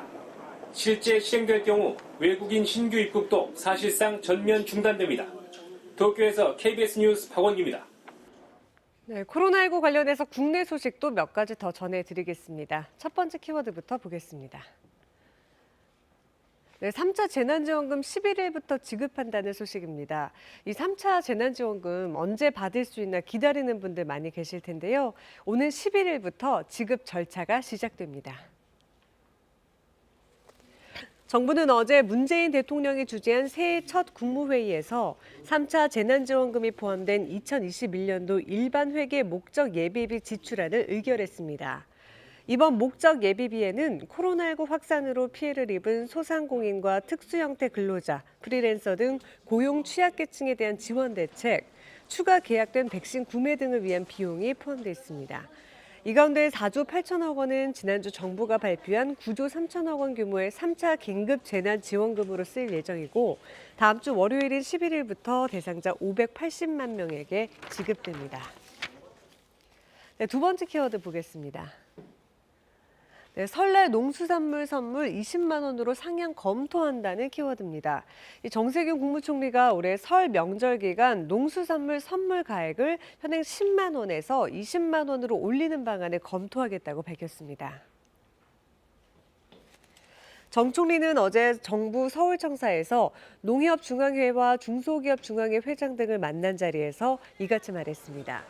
회장단은 코로나19 장기화로 인한 농수산업계의 어려움을 호소했고 정 총리는 국민들께서 양해해 주신다면 정부 차원에서 적극 검토하겠다고 말했습니다. 다만 명절 때마다 한도를 상향하는 것은 자칫 청탁금지법의 입법 취지를 약화시킬 수 있어 신중한 접근이 필요하다며 한시적인 조치로 추진되어야 한다는 점을 강조했습니다. 정 총리는 국민권익위원회에 이번 설 명절 기간 농수산물 선물 가액을 조정하는 방안을 검토하도록 지시했습니다. 네, 마지막 키워드 보겠습니다. 네, 온라인 쇼핑 쑥쑥 11월 거래 역대 최대라는 키워드입니다. 이 코로나19로 비대면 소비가 늘면서 지난해 11월 온라인 쇼핑 거래액이 15조 원을 넘었습니다. 월별 기준으로는 역대 최대를 기록한 겁니다. 통계청이 어제 발표한 11월 온라인 쇼핑 동향을 보면 지난해 11월 PC와 모바일을 통해서 이루어진 쇼핑 거래 금액은 15조 631억 원으로 1년 전보다 17% 이상 늘며 역대 최대를 나타냈습니다. 상품 군별로 보면 배달 음식과 식재료 등의 배달 증가로 음식 서비스 거래액이 지난해보다 60% 이상 늘었고 식료품도 47.1% 증가했습니다. 모바일 쇼핑 거래액도 처음으로 10조 원을 넘었습니다. 2013년 관련 통계 작성 이후 역대 최대치입니다. 통계청은 코로나19로 인한 사회적 거리두기 영향으로 비대면 소비가 계속 늘어나는 추세가 반영됐다고 설명했습니다. 지금까지 코로나 Q&A였습니다. 네, 교정시설 내 코로나19 확산에 대한 정부의 추가 대책 오늘 발표됩니다. 서울 동부구치소에 대해서는 6번째 전수검사가 있었는데 그 결과도 오늘 나옵니다. 김민철 기자입니다. 전국 교정시설 코로나19 확진자는 어제 오후 6시 기준 1,125명입니다. 서울구치소와 천안교도소에서 각각 수용자 4명과 1명이 추가로 확진됐습니다. 또한 동부구치소에서 서울 남부교도소로 이송된 수용자 2명과 영월교도소로 이송된 1명도 양성 판정을 받았습니다. 전국 교정시설 내 감염이 끊이지 않자 정부는 오늘 종합 방역 대책을 내놓기로 했습니다. 신규 수용자에 대한 사전 검사를 한층 강화하고 확진자와 밀접 접촉자에 대한 관리 지침과 긴급 의료 대응 방안 등도 구체화될 전망입니다. 서울 동부구치소 직원과 수용자 760여 명은 어제 코로나19 6차 전수검사를 받았습니다. 앞서 5차례 전수검사에서 음성 판정을 받았던 사람들입니다. 결과는 오늘 나올 것으로 보이는데 확산세가 꺾일지 주목됩니다. 동부구치소 같은 고층 빌딩형 교정시설인 수원구치소와 인천구치소 수용자들도 전수검사를 받았습니다. 고층 빌딩형 교정시설은 환기가 상대적으로 원활하지 않는 등 집단 감염 위험이 크다는 우려가 제기되었습니다. 신속하고 정확하게 대응해내는 것이 결국은 더 이상의 확산을 막는 수용자에 대한 보호를 하는 척경이 아닐까 생각합니다. 법무부는 검사 결과 확진자가 다수 발생하면 비확진자들을 다른 교정시설로 옮기는 등 철저히 격리 조치하고 밀집도도 낮추겠다는 방침입니다. KBS 뉴스 김민철입니다. 코로나19에 걸린 사람도 변호사 시험 볼 수 있게 해주라는 헌법재판소 결정이 내려지고 나서 어제 제10회 변호사 시험이 시작됐습니다. 일단 이번 회차에는 감염자는 응시하지 않은 걸로 파악이 되는데 그래도 수험생들은 불안감이 좀 있나 봅니다. 백인성 기자가 취재했습니다. 긴장한 표정으로 시험장에 들어서는 변호사 시험 수험생들. 수험생 3,400여 명은 오는 9일까지 하루 9시간씩 시험을 치릅니다. 당초 법무부는 시험 공고를 내면서 코로나19 확진자의 응시를 제한했습니다. 하지만 수험생들이 낸 가처분 신청을 헌법재판소가 일부 인용하면서 확진자도 시험을 보게 됐습니다. 법무부는 헌재의 결정을 존중하여 모든 응시자가 안전하게 시험을 치를 수 있도록 필요한 조치를 신속히 취해 주시기 바랍니다. 법무부는 확진자가 격리 장소나 병원에서 별도의 감독하에 시험을 볼 수 있도록 하고 응시자들에게 문자로 알렸다고 밝혔습니다. 또 현재까지 응시자 중에 확진자나 자가 격리자는 없다고 전했습니다. 일부 수험생들은 법무부가 시험 공고를 낸 지난해 11월부터 개선을 요구했지만 시험 전날 밤에야 대책을 내놨다며 비판했습니다. 법무부가 너무 독단적이다. 기존의 대책을 마련 안 하고 하루 전날 그거 나니까 이제 뭐 하루 만에 어떻게 대책을 준비하겠지 마련했지. 또 감염 우려가 크다는 지적을 받았던 시험용 법전 돌려쓰기는 개인별 사용으로 바뀌었지만 시험장별로 책상 거리두기가 제각각인데다 수능 때와는 달리 칸막이가 없는 등 감염 우려는 여전하다며 수험생들은 불안해하고 있습니다. KBS 뉴스 백인성입니다. 물방울 화가로 널리 알려져 있죠. 한국 추상미술의 거장 김창렬 화백이 어제 향년 92세로 타계했습니다. 독보적인 예술 세계로 많은 사랑을 받은 고인의 삶과 예술을 김석 기자가 돌아봤습니다. 천자문을 바탕에 그려놓고 그 위에 싱그러운 물방울을 알알이 얹었습니다. 물방울 화가로 널리 알려진 한국 추상미술의 거장 김창렬 화백의 작품입니다. 1929년 평안남도에서 태어나 16살에 남으로 내려와 그림을 배웠고 검정고시로 서울대 미대에 들어갔지만 6.25 전쟁으로 학업을 중단해야 했습니다. 전쟁이 끝난 뒤 본격적인 화가의 길을 걷기 시작해 1965년 미국 뉴욕으로 건너가 판화를 배웠고 이후 프랑스 파리에 정착하며 작품 활동에 매진합니다. 그러던 어느 날 캔버스에 튄 물방울에서 발견한 뜻밖의 매력. 6.25 전쟁의 상흔이기도 반짝 빛나다 사라지는 생의 찰나이기도 했던 물방울은 이후 화가만의 독보적인 예술로 승화됩니다.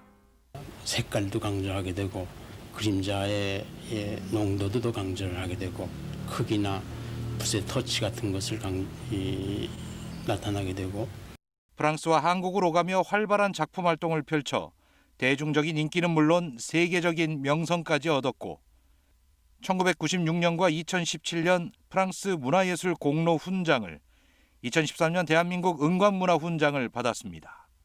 고령의 불편한 몸을 이끌고 백남준 10주기 추모 행사에서 퍼포먼스까지 선보였지만 이후 건강이 나빠져 더는 공식석상에 나타나지 않았습니다. 그리고 지난해 말 국내 회고전을 마지막으로 어제 향년 92세를 일기로 세상에 작별을 고했습니다. 빈소는 고대 안암병원 장례식장에 마련됐고 발인은 내일 오전입니다. KBS 뉴스 김석입니다. 오늘은 본격적인 한파에 대비를 하셔야겠습니다. 중부와 전북, 경북 지역으로 다시 한파특보가 내려졌고요. 일부 지역은 영하 20도 아래로 기온이 떨어졌습니다. 오늘 홍천 내면은 영하 23.7도, 대관령 영하 20.4도로 출발했고요. 서울도 영하 11.9도로 어제보다 6도가량 낮은 기온 보이고 있습니다. 이번 주 내내 제가 이 기온 그래프를 보여드렸는데요. 그만큼 기온이 크게 떨어지는 만큼 대비를 잘 하시라는 마음입니다. 이번 주 금요일에는 서울의 아침 기온이 영하 17도까지 떨어지면서 한파가 절정에 달하겠습니다. 눈 소식도 들어있는데요. 지금 서해상으로는 구름대가 만들어져서 호남 서해안 지역에는 대설주의보가 발효 중인 가운데 눈이 날리고 있습니다. 오늘 강원 동해안을 제외한 전국 곳곳에 비나 눈이 내리겠습니다. 모레까지 제주 산지에는 최고 50cm 정도의 눈이 예상되고요. 호남 서부 지역에도 30cm가 넘는 눈이 내릴 것으로 예상됩니다. 충남 서해안 지역과 호남 내륙 지역에도 5에서 최고 20cm, 충청 지역과 경기 서해안 지역에도 최고 10cm의 폭설이 예상됩니다. 내일까지 수도권과 강원 영서, 경북과 전북, 경북과 경남 내륙 지역에도 최고 5cm 정도의 눈이 쌓이겠습니다. 오늘 동해안 지역은 대기가 여전히 건조한 가운데 오후부터는 서해안을 시작으로 전국에 바람이 점차 강해지겠습니다. 현재 기온 서울이 영하 11.6도 가리키고 있고요. 한낮에는 서울 영하 2도, 대구 1도, 광주도 1도에 머물겠습니다. 날씨 정보 전해드렸습니다. 북한의 노동당 8차 대회가 어제 개막해 김정은 위원장이 개회사를 했다고 북한 매체들이 보도했습니다. 5년 만에 열리는 북한 최대의 정치 이벤트로 김정은의 대미 대남 메시지가 주목됩니다. 한국 선박을 납포한 이란이 한국 정부가 70억 달러를 볼모로 잡고 있다고 밝혔습니다. 동결된 이란 석유 대금이 납포 배경임을 시사한 것으로 풀이되는 가운데 우리 정부 교섭 대표단이 곧 이란으로 떠납니다. 최근 한 달간 코로나19로 숨진 사람이 급증해 누적 사망자 수가 1,000명을 넘었습니다. 방역당국은 다만 일일 확진자 수는 3차 유행 이후 처음으로 감소 추세를 보이고 있다고 밝혔습니다. 김종인 국민의힘 비상대책위원장이 KBS에 출연해 이명박, 박근혜 두 전직 대통령 사면에 반성, 사과와 같은 조건을 붙이는 건 옳지 않다고 밝혔습니다. 중부와 경북, 전북에 한파특보가 내려진 가운데 강추위가 이어지겠습니다. 오후부터는 서쪽 지방을 중심으로 많은 눈이 쏟아지겠습니다. 뉴스광장 2부 시작합니다. 북한이 노동당 8차 당대회를 시작했다고 조금 전에 보도했습니다. 이 당대회는 북한의 제일 큰 정치 이벤트고 무엇보다 경제 노선, 또 대미, 대남 정책의 큰 줄기를 엿볼 수 있기 때문에 상당히 주목이 되는 행사입니다. 취재기자 연결하겠습니다. 범기영 기자, 예고는 있었는데 막상 소식이 없다가 이미 하루 전에 시작을 했다는 보도를 냈네요. 네, 그렇습니다. 조금 전 북한 노동신문이 나왔는데요. 어제 혁명의 수도 평양에서 8차 노동당 대회가 개막했다, 이렇게 언급됐습니다. 이 노동신문 보도를 보면 당대회는 어제 오전 9시에 시작이 됐고요. 김정은 위원장이 직접 개회사를 했습니다. 김정은 위원장은 이번 대회가 국력 강화와 인민생활 향상을 위한 투쟁에서 획기적인 도약을 일으키는 지름점이 되고 역사적 이정표가 되리라는 것을 확신한다면서 개회를 선언했습니다. 북한이 그동안 1월 초 개회라고만 언급해왔고 정확하게 며칠에 시작된다고는 대외적으로 발표하지 않아왔는데요. 이미 어제부터 당대회 일정이 시작됐다는 겁니다. 북한 전역에서 선발된 대표자들은 일찌감치 12월 말에 평양에 도착해서 코로나19 검사를 마치고 대회 참석을 기다려왔습니다. 어제 개회식에 이어서 노동당 중앙위원회 사업총화라는 순서가 진행이 됐고 이 역시 김정은 국무위원장이 직접 나서서 총화 보고를 했습니다. 당대회는 사나흘 일정으로 진행될 것으로 통일부는 내다보고 있습니다. 자, 이번 당대회는 5년 만에 열리는 건데 시기적으로 미국의 정권 교체기이기도 하고 여러모로 의미가 있는 것 같아요. 네, 그렇습니다. 우선 남한 정부와 미국의 바이든 행정부를 향해서 어떤 정책 노선을 선언할지 주목이 됩니다. 특히 바이든 당선에 대해서 북한이 2달이 다 되도록 침묵을 지켜왔는데요. 미국 새 행정부를 어떻게 평가하고 또 북미 관계와 관련해서 어떤 메시지를 내놓을지가 관심사입니다. 북한 내부적으로는 국가경제발전 5개년 계획도 이번 당대회에서 확정 발표할 예정입니다. 이 김정은 위원장은 이번 개회사에서 지난해 끝난 경제발전 5개년 전략이 거의 모든 부문에서 엄청나게 미달됐다 이렇게 평가하기도 했습니다. 또 노동당 기구 개편이나 간부 인사도 있을 것으로 보입니다. 원수급인 김정은 위원장의 군 지휘가 대원수급으로 또 정치국 후보위원인 김여정 제1부부장이 정치국 위원으로 격상될 가능성도 있다고 우리 국정원은 내다보고 있습니다. 지금까지 KBS 뉴스 범기영입니다. 다음 소식입니다. 한국 선박이 해양 오염을 해서 납포했다고 주장한 이란이 결국 다른 속내가 있었음을 드러냈습니다. 원래 이란이 미국의 제재 때문에 우리나라 은행에도 묶여있는 돈이 꽤 있는데요. 대략 70억 달러 규모입니다. 이란 정부는 거기에 대해서 평소 불만이 있었음을 기자회견까지 열어서 공식적으로 밝혔습니다. 한국 정부가 그 돈을 볼모로 잡고 있다 이렇게 주장한 건데 결국 돈 때문에 납포했다는 정황 뚜렷해졌습니다. 두바이 박석호 특파원입니다. 해양 오염을 단속한다는 이유로 정예부대인 혁명수비대를 투입해 민간 선박을 납포한 이란. 사실상 인질극이 아니냐는 비판을 의식한 듯 정부 대변인이 기자회견에 나섰습니다. 라비에이 대변인은 이 자리에서 자신들이 인질극을 벌이는 게 아니라 오히려 한국이 70억 달러를 볼모로 잡고 있다고 말했습니다.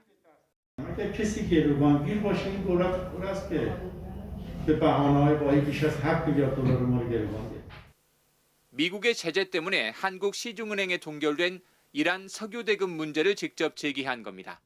라비에이 대변인은 한국이 이 문제를 해결하기 위해 적극적인 노력을 하지 않았다며 서운함을 드러내기도 했습니다.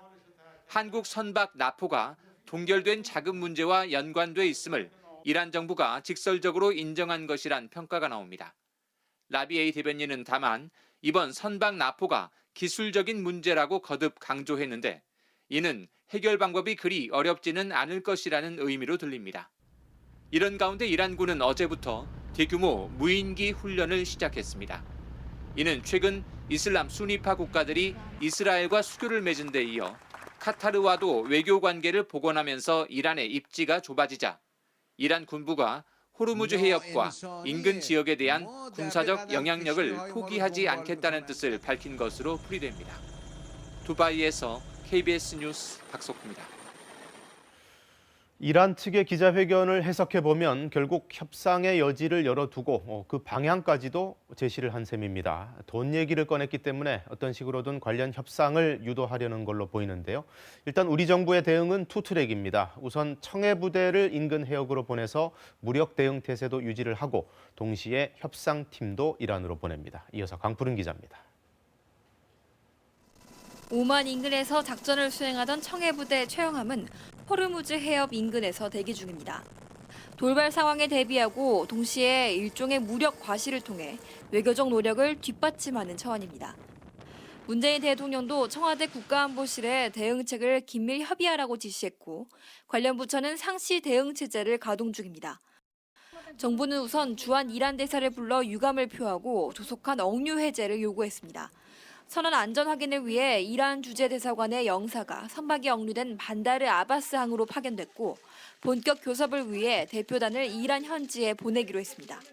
실무대표단, 현지 외교 채널 등 여러 가지 노력을 총동원해서 이 문제가 최대한 조기에 해결될 수 있도록 최선의 노력을 다하고자 합니다.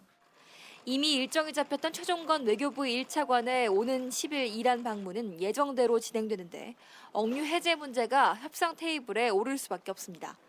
이란은 2010년 이후 여러 이유를 들어 외국 선박을 납포했고 짧게는 하루에서 2달 동안 선박을 억류했습니다.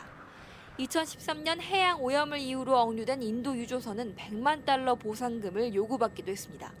한편 미국 국무부는 이란이 걸프만에서 항해의 자유를 위협하고 있다며 한국해미호를 즉시 석방하라고 요구했습니다. KBS 뉴스 강푸른입니다.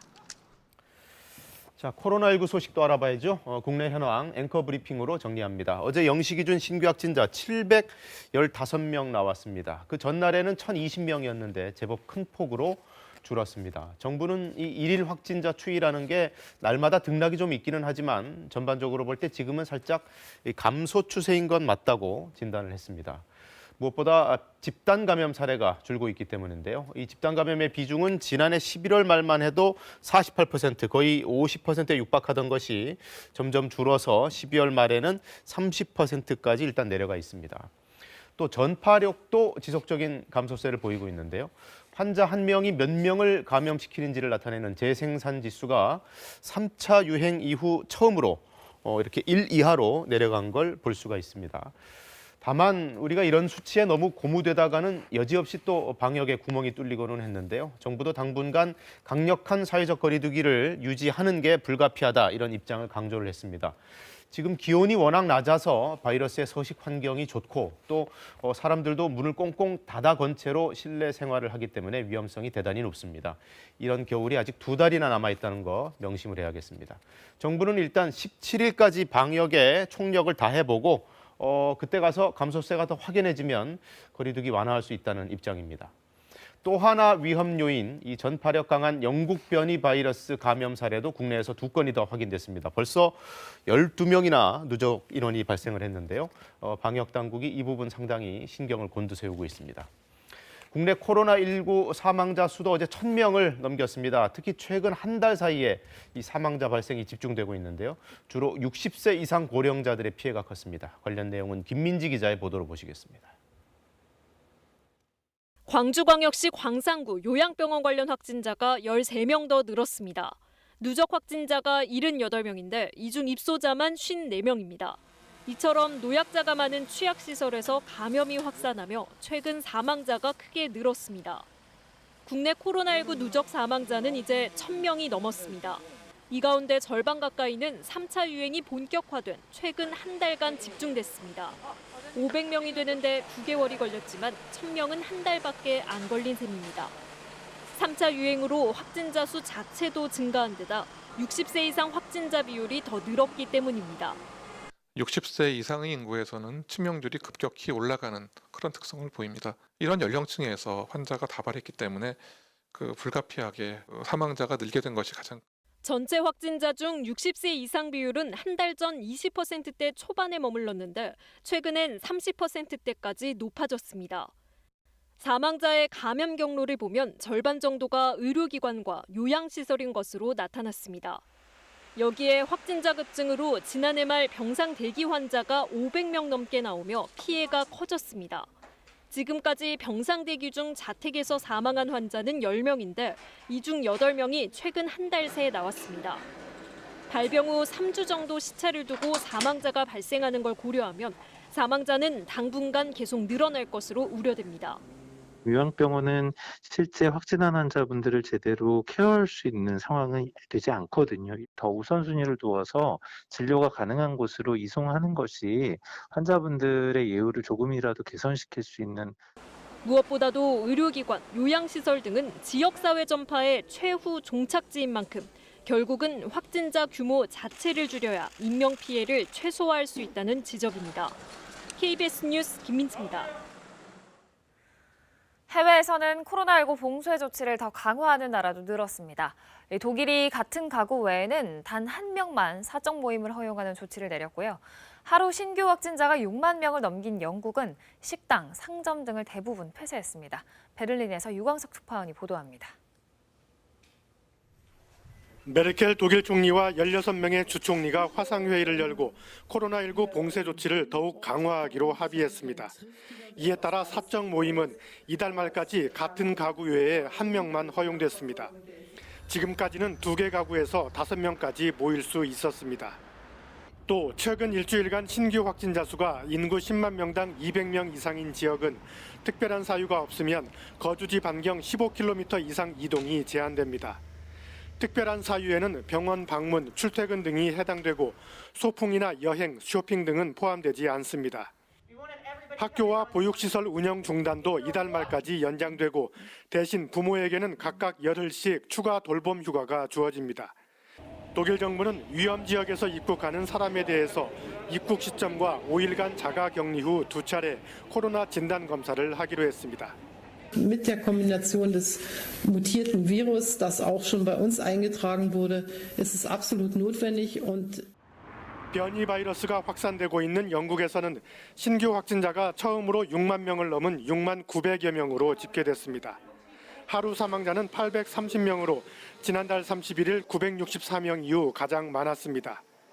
영국 정부는 코로나19가 더욱 확산하자 어제부터 잉글랜드 전역에 3차 봉쇄 조치를 시행했습니다.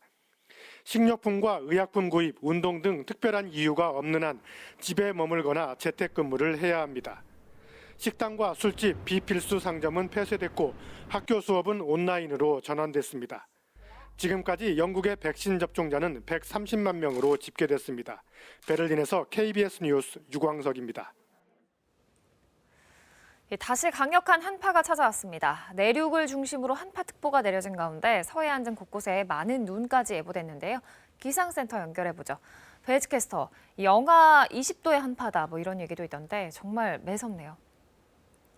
네, 중부와 전북, 경북 지역으로 한파특보가 확대 강화됐습니다. 오늘 아침 경기도와 강원 지역은 아침 기온이 영하 20도 아래로 떨어졌는데요.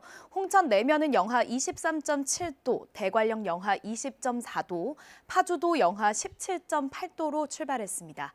서울의 아침 기온도 영하 12도로 어제 아침보다 6도가량 기온이 더 낮게 출발했습니다. 내일은 오늘보다 날이 더 춥겠습니다. 내일 서울의 아침 기온 영하 14도 예상되고요.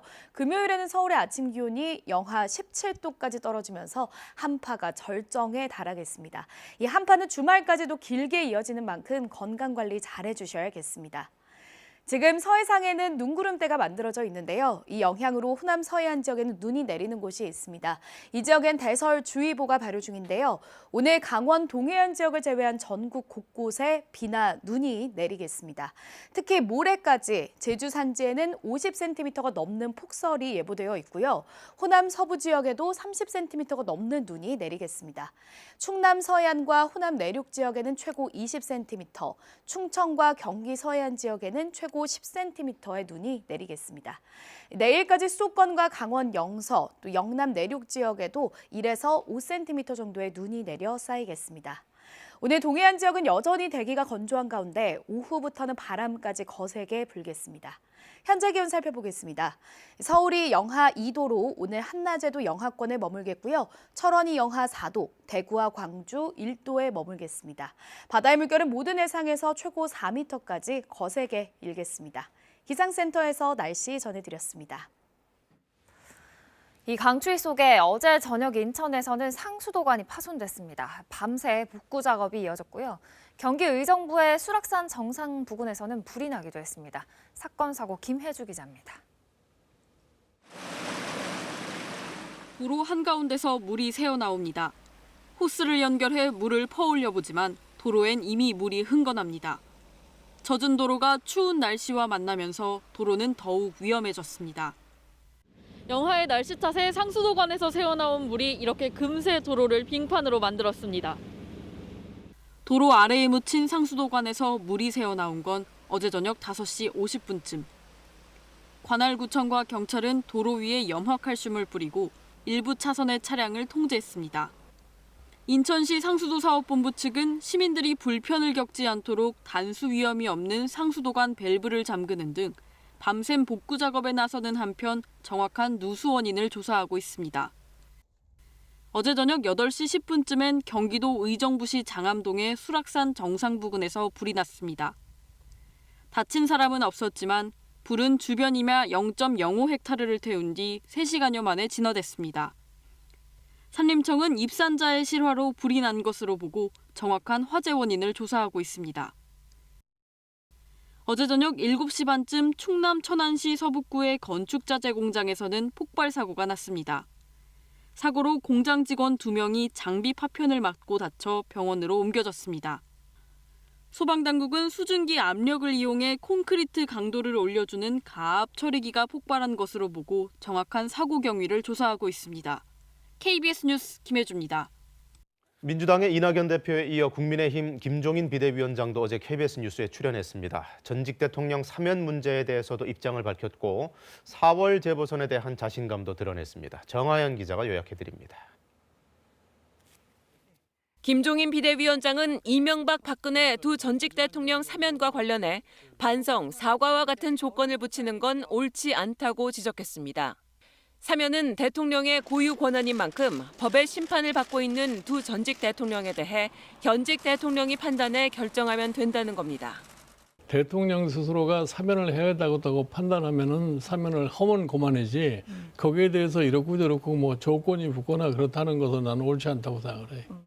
서울시장 보궐선거에 대해선 승리를 자신했습니다.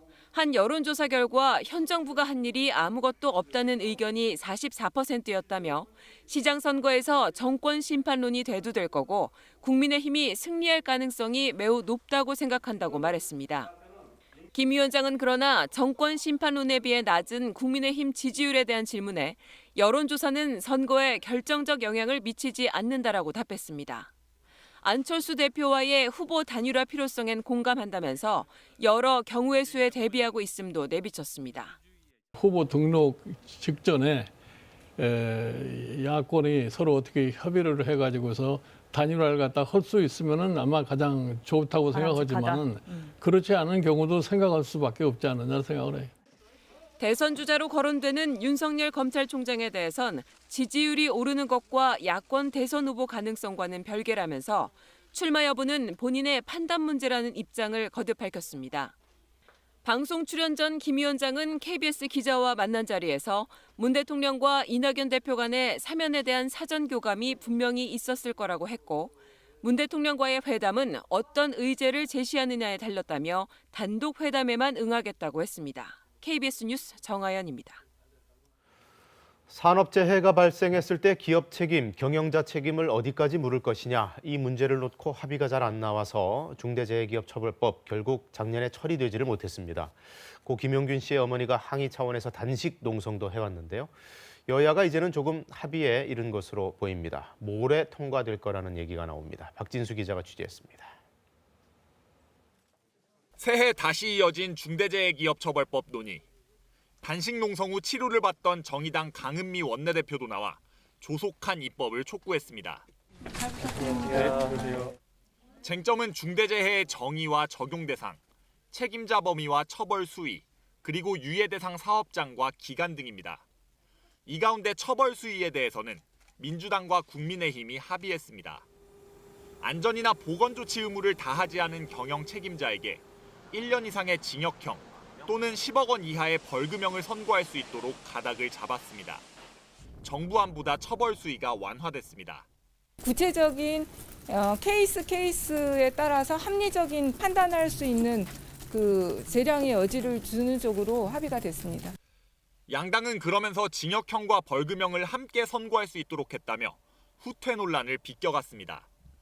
법인에 대해서는 50억 원 이하의 벌금이 가능하지만 대기업의 경우 벌금을 가중 부과하자는 정의당 주장은 수용이 불투명합니다. 이 조항이 지금 이제 삭제돼서 이렇게 될 경우에 실제 대기업들에 대한 처벌 규정이 상당히 약화됐다라고 평가할 수밖에 없어서. 세월호 참사와 같은 중대 시민재해에 대해서도 경영 책임자와 법인의 같은 수위의 처벌이 적용될 것으로 보입니다. 여야는 모레 중대재해법을 처리하겠다는 의사일정에만 합의한 상태입니다. 아직 법 적용 유예 기간과 유예 대상 사업자의 규모를 어떻게 할지 PC방 등 다중이용업소를 처벌 대상에 포함해야 하는지 등 합의되지 않은 쟁점이 많이 남아있기 때문입니다. 중대재해법 심사는 계속되겠지만 정의당과 노동계의 반발도 변수가 될 것으로 보입니다. KBS 뉴스 박진수입니다. 정인양 사건을 계기로 정부가 아동학대 근절 대책을 내놨습니다. 전담 공무원 600명 이상을 배치하고 또 경찰청에는 전담 부서를 둬서 학대 신고 관련 정기 점검을 하도록 했는데요.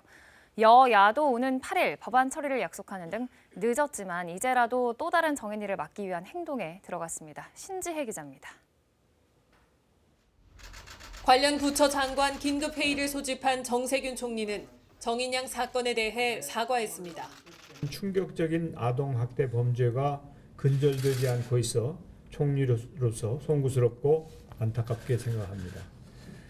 정부는 우선 전국 시군구에 모두 664명의 아동학대 전담 공무원을 배치하기로 했습니다. 아동학대를 신고해야 할 의무 대상자에는 위탁가정 부모와 약사 등도 포함됩니다. 학대 행위자가 피해 아동을 병원에 데려가지 않고 약국에서 약을 사서 치료하는 경향이 있기 때문입니다. 경찰청에는 아동학대 총괄부서가 신설됩니다. 경찰은 또 2회 이상 반복 신고된 학대 사건의 경우 6개월에 한 번 이상 정례 점검을 해야 합니다. 지금은 경찰이나 공무원이 학대가 신고된 현장에서만 조사를 할 수 있지만 앞으로는 학대 아동 보호시설에서도 조사가 가능해질 거로 보입니다. 이런 내용을 담은 법안은 이미 발의된 상태입니다. 피해 아동을 잠시 보호하고 있는 기관에서 신고를 하게 되면 그 기관에 가서 그 조사를 할 수 있게 만들었습니다. 아동학대 대책 중 상당수는 이처럼 법적 뒷받침이 있어야 합니다. 여야는 아동학대 예방과 처벌을 강화하는 내용의 법안들을 오는 8일 처리하기로 합의했습니다. 심각성을 인식을 하고 정인이법은 저희들이 임시국회 때 통과시키기로 그렇게 합의를 했습니다. 현재 국회에 발의된 아동학대 관련 법안은 80여 개입니다. 아동학대 범죄의 형량을 높이거나 재범 시 가중처벌하는 방안, 또 가해자 신상 공개 등을 담고 있습니다. KBS 뉴스 신지혜입니다. 미국에서는 내일 의회가 차기 대통령 당선을 확정할 예정인데요. 수도 워싱턴에서 대선 불복 시위가 재개됐습니다. 트럼프 대통령은 아예 펜스 부통령을 향해 바이든 당선인 인증 시에 거부권을 행사하라고 압박했습니다. 워싱턴 김기현 특파원의 보도입니다. 수천 명의 트럼프 대통령 지지자들이 미국 수도 워싱턴으로 모였습니다. 현지 시간 내일 열리는 상하원 합동회의에서 조 바이든 차기 대통령 당선인이 확정되는 것을 인정할 수 없다는 이유에서입니다. I'm coming here to support our great President Trump. He's the only one that could run our country. 미 전역에서 이곳 백악관 인근으로 결집한 시위대는 오는 20일 차기 대통령 취임 때까지 지속적으로 대선 결과를 문제 삼겠다는 뜻을 분명히 하고 있습니다. 트럼프 대통령 역시 시위대와 같은 뜻임을 분명히 했습니다. 트위터에 올린 글을 통해선 펜스 부통령에게 상하원 합동회의에서 바이든 당선인 인증이 이루어질 경우 거부권을 행사하라고 압박하기도 했습니다. And I hope Mike Pence comes through for us, I have to tell you. I hope that our great vice president comes through for us. 조 바이든 당선인은 현직 대통령이 코로나19 대응 같은 시급한 현안을 챙기는 대신 대선 불복에만 집중한다고 비판했습니다. This administration has gotten off to a god-awful start. The president spends more time whining and complaining than doing something about the problem. 이런 가운데 미국 조지아주에선 상원 두석에 대한 결선 투표가 이루어지고 있습니다. 결과에 따라 공화당이 장악하고 있는 상원 구도가 바뀔 가능성도 있어 개표 결과가 주목받고 있습니다. 워싱턴에서 KBS 뉴스 김기현입니다. 교회에서 또 코로나19 대규모 집단 감염이 발생했습니다. 이번에는 경기도 용인의 한 교회인데 성탄절을 앞두고 사람들을 모아놓고 재롱잔치를 했다고 합니다. 그게 화근이었습니다. 김기영 기자입니다. 신도수가 1,000명이 넘는 대형 교회입니다. 지난달 29일 한 교인이 코로나19 양성 반응을 보인 뒤 목사와 교인뿐만이 아니라 부설학교 학생과 교사 등의 확진이 잇따르고 있습니다. 어제 오후 5시 기준으로 누적 확진자는 132명에 이릅니다. 이 교회에서 마스크를 쓰지 않은 채 찬송가를 부르는 등 방역 수칙을 위반했다는 제보도 있었지만 지난달 20일과 27일 일요일 예배 당시 현장 점검에서는 방역 수칙 위반 사항이 적발되지 않았습니다. 마스크를 썼는지 출입자 명부는 관리가 되고 있는지 그런 것들을 보는 거죠. 정규 예배. 그 이후에 발생되는 것들은 어떻게? 사실 저희가 하루 종일 교회에 나가 있을 수는 없으니까. 그런데 역학조사 결과 성탄절을 이틀 앞둔 지난달 23일 저녁 참석자 상당수가 마스크를 쓰지 않은 채 행사가 열린 것으로 확인됐습니다. 재롱잔치를 마스크 없이 하는 등 종교시설 주관의 각종 대면 모임 활동 및 행사 금지 명령을 위반한 사실이 역학조사 결과 확인되어 이른바 재롱잔치를 연 건데 방역당국은 확진자 중 10대 미만의 어린이들이 10명 포함된 것도 이 행사와 무관치 않은 것으로 보고 있습니다. 용인시는 수지산성 교회를 고발하는 한편 과태료 부과와 구상권 청구 등 강력한 조치를 취하기로 했습니다. 경기도는 상식적으로 지켜져야 할 기본 방역 수칙인 마스크 착용이 이뤄지지 않은 만큼 해당 교회에 대해 추가 조사를 벌여 필요한 조치를 취하겠다고 밝혔습니다. KBS 뉴스 김기영입니다. 누군 풀어주고 누군 안 되냐, 이 집합 금지를 놓고 자영업자들의 불만이 높습니다. 특히 업종별로 형평성 문제가 논란이 되는데요. 일부 헬스장에 이어 이제는 카페와 PC방도 더는 못 버티겠다고 집단 행동에 나섰습니다. 허효진 기자의 보도입니다. 2층짜리 카페, 130석 자리를 비워둔 지 40일이 넘었습니다. 가장 북적일 점심시간이지만 손님은 10명이 전부입니다. 매출도 코로나19 이전보다 80% 넘게 급감했습니다. 아르바이트생들에게 양해를 구하고 근로시간까지 줄였지만 이젠 한계 상황입니다. 혼자서 공부를 하시거나 다인이 오셔가지고 같이 얘기를 하는 게 주 목적인데 홀영업을 금지하다 보니까는 그런 손님들 자체가 다 끊겼다고 보시면 되죠. 결국 카페 업주들이 연합회를 만들고 집단 행동에 나섰습니다. SNS를 통한 항의를 시작으로 1인 릴레이 시위와 집단 소송까지 준비하고 있습니다.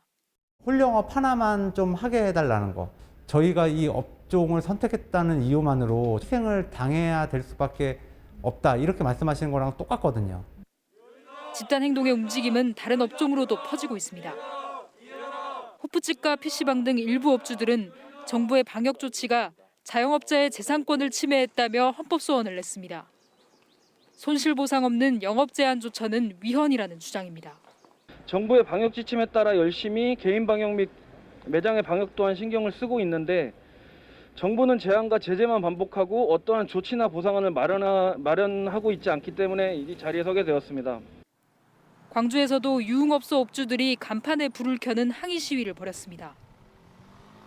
강화된 코로나19 방역 조치가 장기화하면서 한계 상황에 몰린 자영업자들의 반발도 커지고 있습니다. KBS 뉴스 허효진입니다. 네, 일본에서는 스포츠 스타들의 감염 사례가 잇따르고 있습니다. 전국적인 일일 확진자 규모도 역대 최다치를 다시 경신했는데요. 강도 높은 봉쇄 조치 필요성이 커지면서 긴급 사태 선포 얘기가 계속 나오고 있습니다. 도쿄 박원기 특파원입니다. 일본 스모 사상 최다인 44번 우승 기록을 보유한 하쿠오 쇼 선수입니다. 몸에 이상을 느껴 유전자 증폭 검사를 받았는데 하루 만에 확진 판정이 나왔습니다. したと考えられる宮城野部屋の力士について今日 PCR 検査を行うとともに今後は保健所の指示に基づいて対応するとしています.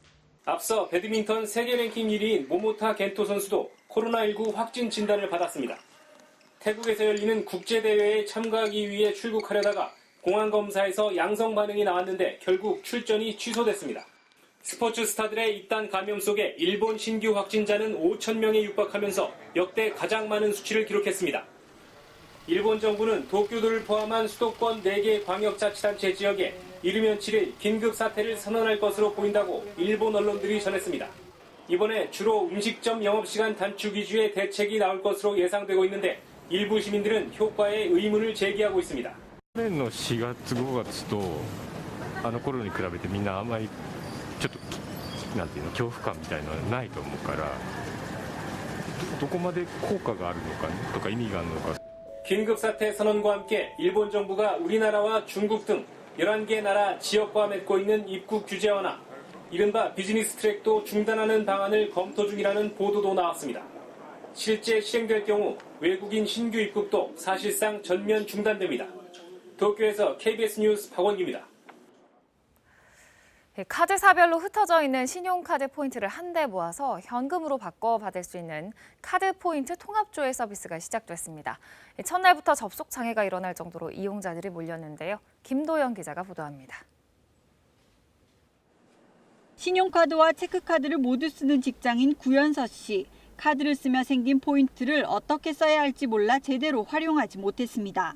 활용처를 잘 몰랐어서 그냥 온라인 쇼핑몰에서 사용을 한 건데 만약 현금처럼 준다고 하면 현금으로 받는 게 좀 더 나을 것 같습니다. 하지만 카드 포인트를 현금화하려면 카드사마다 별도 앱을 설치하고 일일이 계좌 이체를 신청해야 해 번거로웠습니다. 여러 카드에 흩어져 있는 소액의 포인트는 쓰기가 더 어려워 2019년에만 3조 4천억 원어치의 포인트 가운데 1,170억 원이 사라졌습니다. 이런 불편과 손해를 줄여줄 카드 포인트 통합조회 시스템이 본격 가동됐습니다. 카드 포인트 통합관리 앱을 설치하고 본인 인증을 마치면 여러 카드사의 포인트를 한 번에 조회할 수 있습니다. 특히 포인트를 현금으로 전환해 등록한 본인 계좌로 이체할 수도 있습니다. 포인트는 1점당 1원으로 전환되는데 1원이라도 입금 신청을 할 수 있습니다. 신한과 삼성, 현대, 농협, 우체국 등 11개 카드사 포인트가 해당됩니다. 포인트 소멸액이 감소세로 돌아서지 않을까 생각을 하고 있죠. 줄어는 들고 있는데 그걸 더 획기적으로 하기 위해서. 하지만 발빠른 이용자들이 몰리면서 관련 앱들은 하루 종일 접속이 잘 되지 않았습니다. 포털 사이트 등에서는 문의와 불만이 이어졌습니다.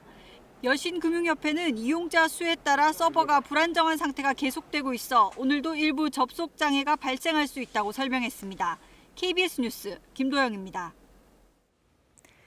물방울 화가로 널리 알려져 있죠. 한국추상미술의 거장 김창렬 화백이 어제 향년 92세로 타계했습니다. 독보적인 예술 세계로 많은 사랑을 받은 고인의 삶과 예술을 김석 기자가 돌아봤습니다. 천자문을 바탕에 그려놓고 그 위에 싱그러운 물방울을 알알이 얹었습니다.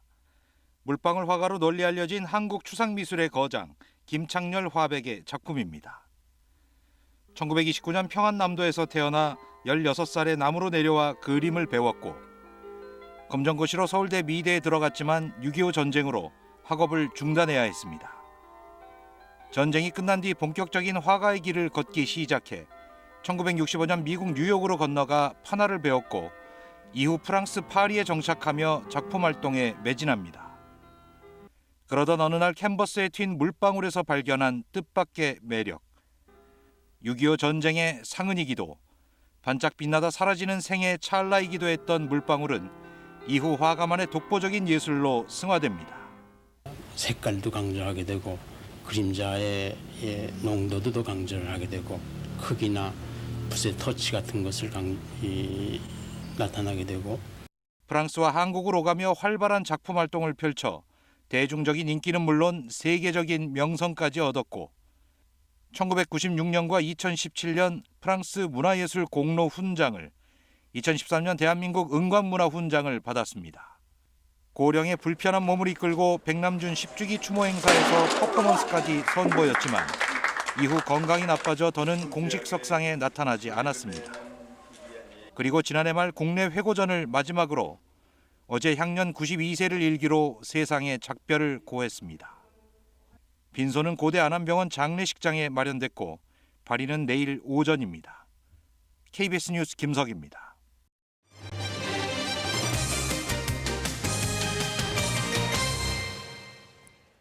술에 취한 손님이 마스크를 벗은 채 소란을 피운다는 신고를 받은 경찰이 CCTV도 확인하지 않고 사건을 마무리한 사실이 뒤늦게 알려졌습니다.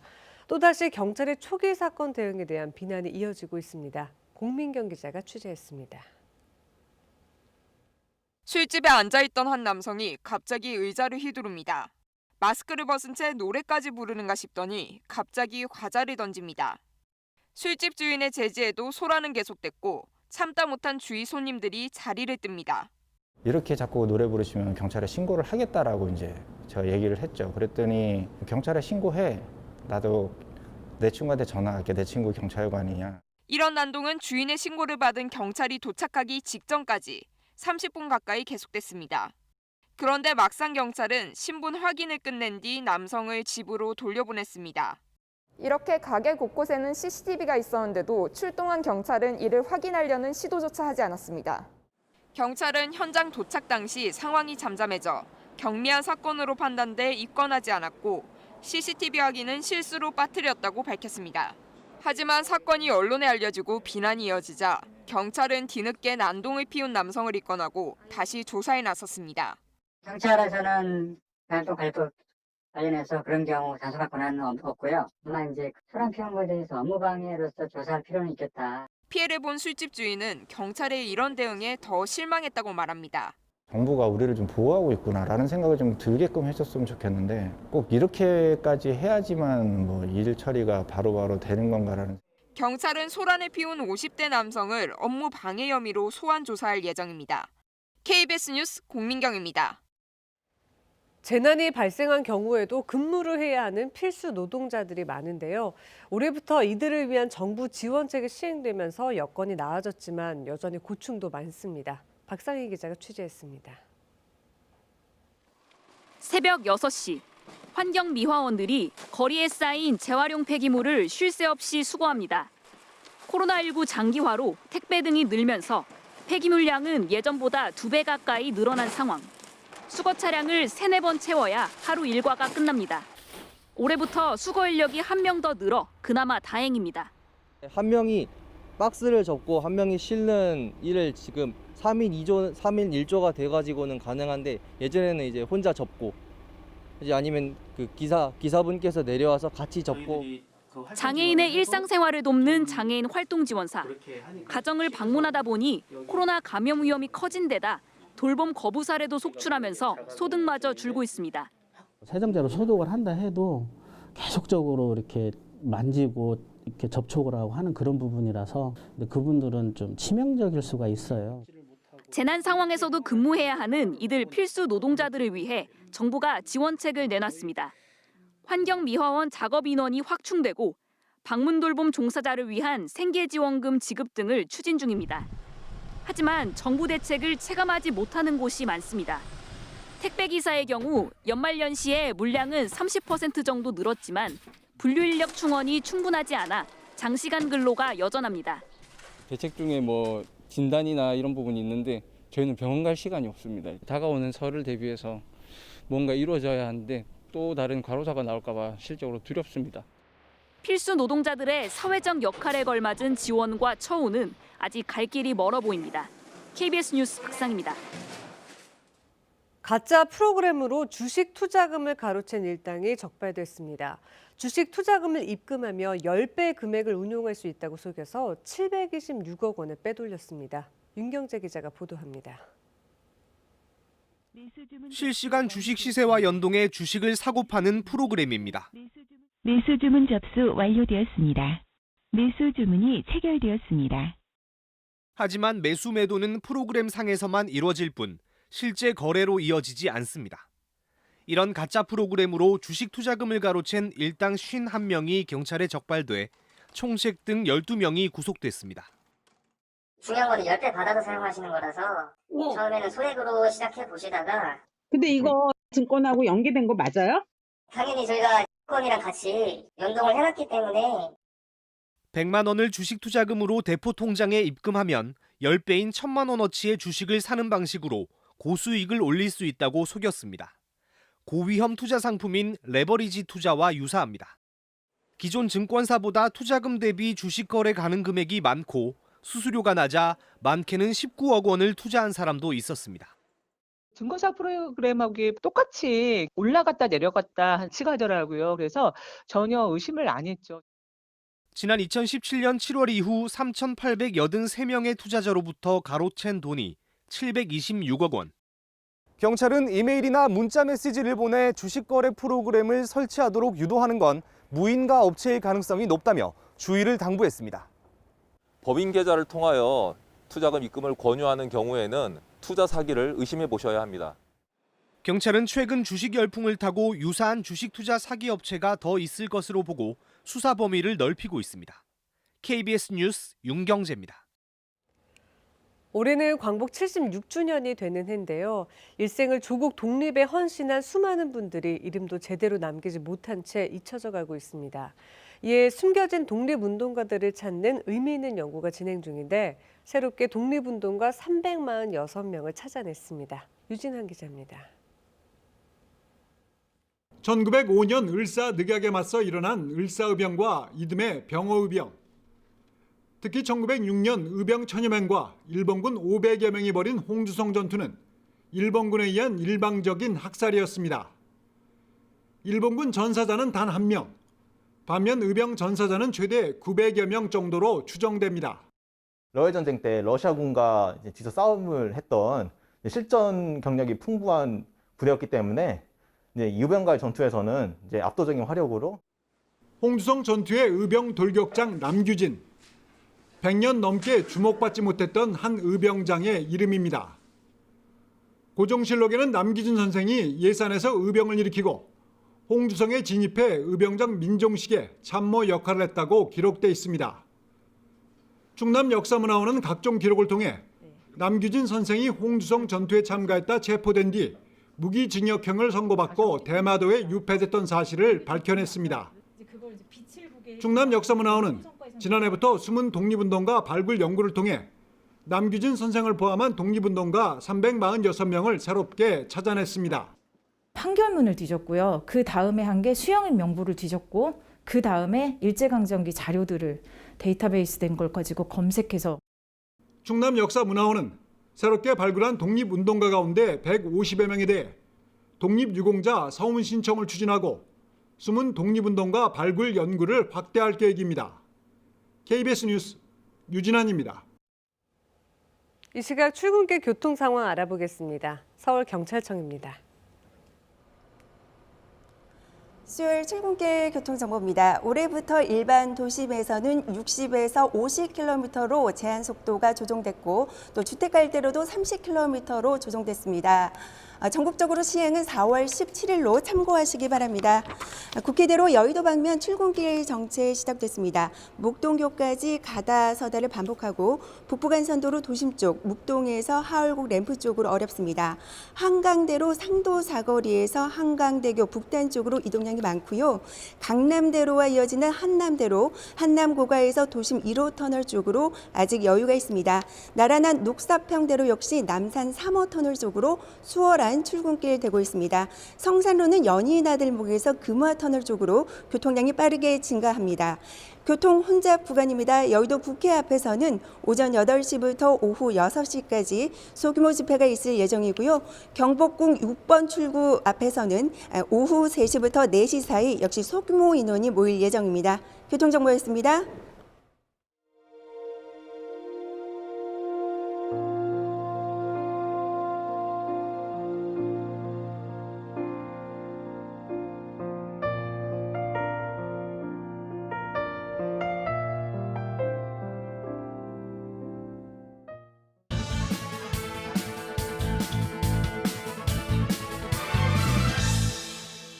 장사는 객단가 높은 게 좋다고들 하죠. 한 개 팔아도 비싼 게 이익이 많다는 건데 선박 중에는 바로 이 LNG선, 즉 천연 액화가스 운반선이 대표적이랍니다. 척당 우리 돈 2천억 원 정도라니까요. 다음은 VLCC, 즉 초대형 원유 운반선인데 척당 900억 원 되고요. 우리 조선이 이런 비싼 배 수주를 독식하면서 부활의 신호탄을 쏘아 올리고 있다는 평가가 새해 벽두부터 들립니다. 당장 지난해 실적 추산을 보니까 우리 조선업은 코로나 충격에도 수주량, 즉 주문받은 양에서 세계 1위가 유력하답니다. 초반 중국에 일방적으로 밀렸지만 하반기 세계 발주량의 60% 이상을 휩쓸며 극적 역전을 했다는 겁니다. 이렇게 되면 3년 연속 세계 1위입니다. 새해 들어서도 9천억 원 규모 초대형 수주를 했고요. 10여 년 전 세계 조선업계 정상을 중국에 내준 이후 부활의 전기를 맞은 셈입니다. 그 원동력이 바로 앞서 언급한 비싼 배들 덕입니다. 특히 LNG선은 지난해 세계 물량의 70% 이상을 가져왔다네요. 값이 비싼 것은 높은 기술을 필요로 한다는 얘기죠. 중국은 세계 최대 무역국이란 조건에 힘입어 이른바 조선업 굴기를 해냈습니다. 그러나 이후 이 같은 고부가가치 선박 분야에 있어서 우리가 기술 경쟁력으로 버텨내 역전의 기회를 잡은 겁니다. 새해에도 여객기는 이처럼 화물을 나르고 있습니다. 조선업이 기술력으로 버텼듯이 항공업계는 이 전략으로 지난 한 해를 버텼죠. 재계의 신년 화두도 이처럼 모든 기술과 전략을 동원해 버텨내고 역전하자는 겁니다. 기업가 정신이겠죠. 이제는 정부와 국회가 답할 차례입니다. 기업이 살아야 일자리가 살고 국민이 살기 때문이죠. 기업가 정신의 날개를 꺾는 묵은 규제는 어떻게 할 것인지, 쏟아지는 입법 속에 과잉 입법과 독소 조항은 없는지 냉정한 시각으로 돌아볼 때입니다. 뉴스예술이었습니다. 오늘 아침 기온이 크게 떨어졌습니다. 중부와 전북, 경북 내륙 지역에는 한파특보가 발효 중인데요. 오늘 아침 홍천 내면은 영하 23.7도까지 기온이 떨어졌고 파주도 영하 18도로 출발했습니다. 서울도 어제보다 6, 7도가량 기온이 낮게 출발했는데요. 내일 아침은 오늘보다 기온이 더 낮겠습니다. 내일 서울의 아침 기온 영하 14도 예상되고 낮 기온은 영하 10도 안팎에 머물겠습니다. 이번 주 금요일에는 추위가 절정에 달하면서 아침 기온 영하 17도까지 떨어지겠습니다. 지금 서해안으로는 눈이 날리는 곳이 있습니다. 울릉도와 독도, 또 호남 서해안 지역에는 대설주의보가 발효 중인데요. 오늘 강원 동해안을 제외한 전국 곳곳에 비나 눈이 내리겠습니다.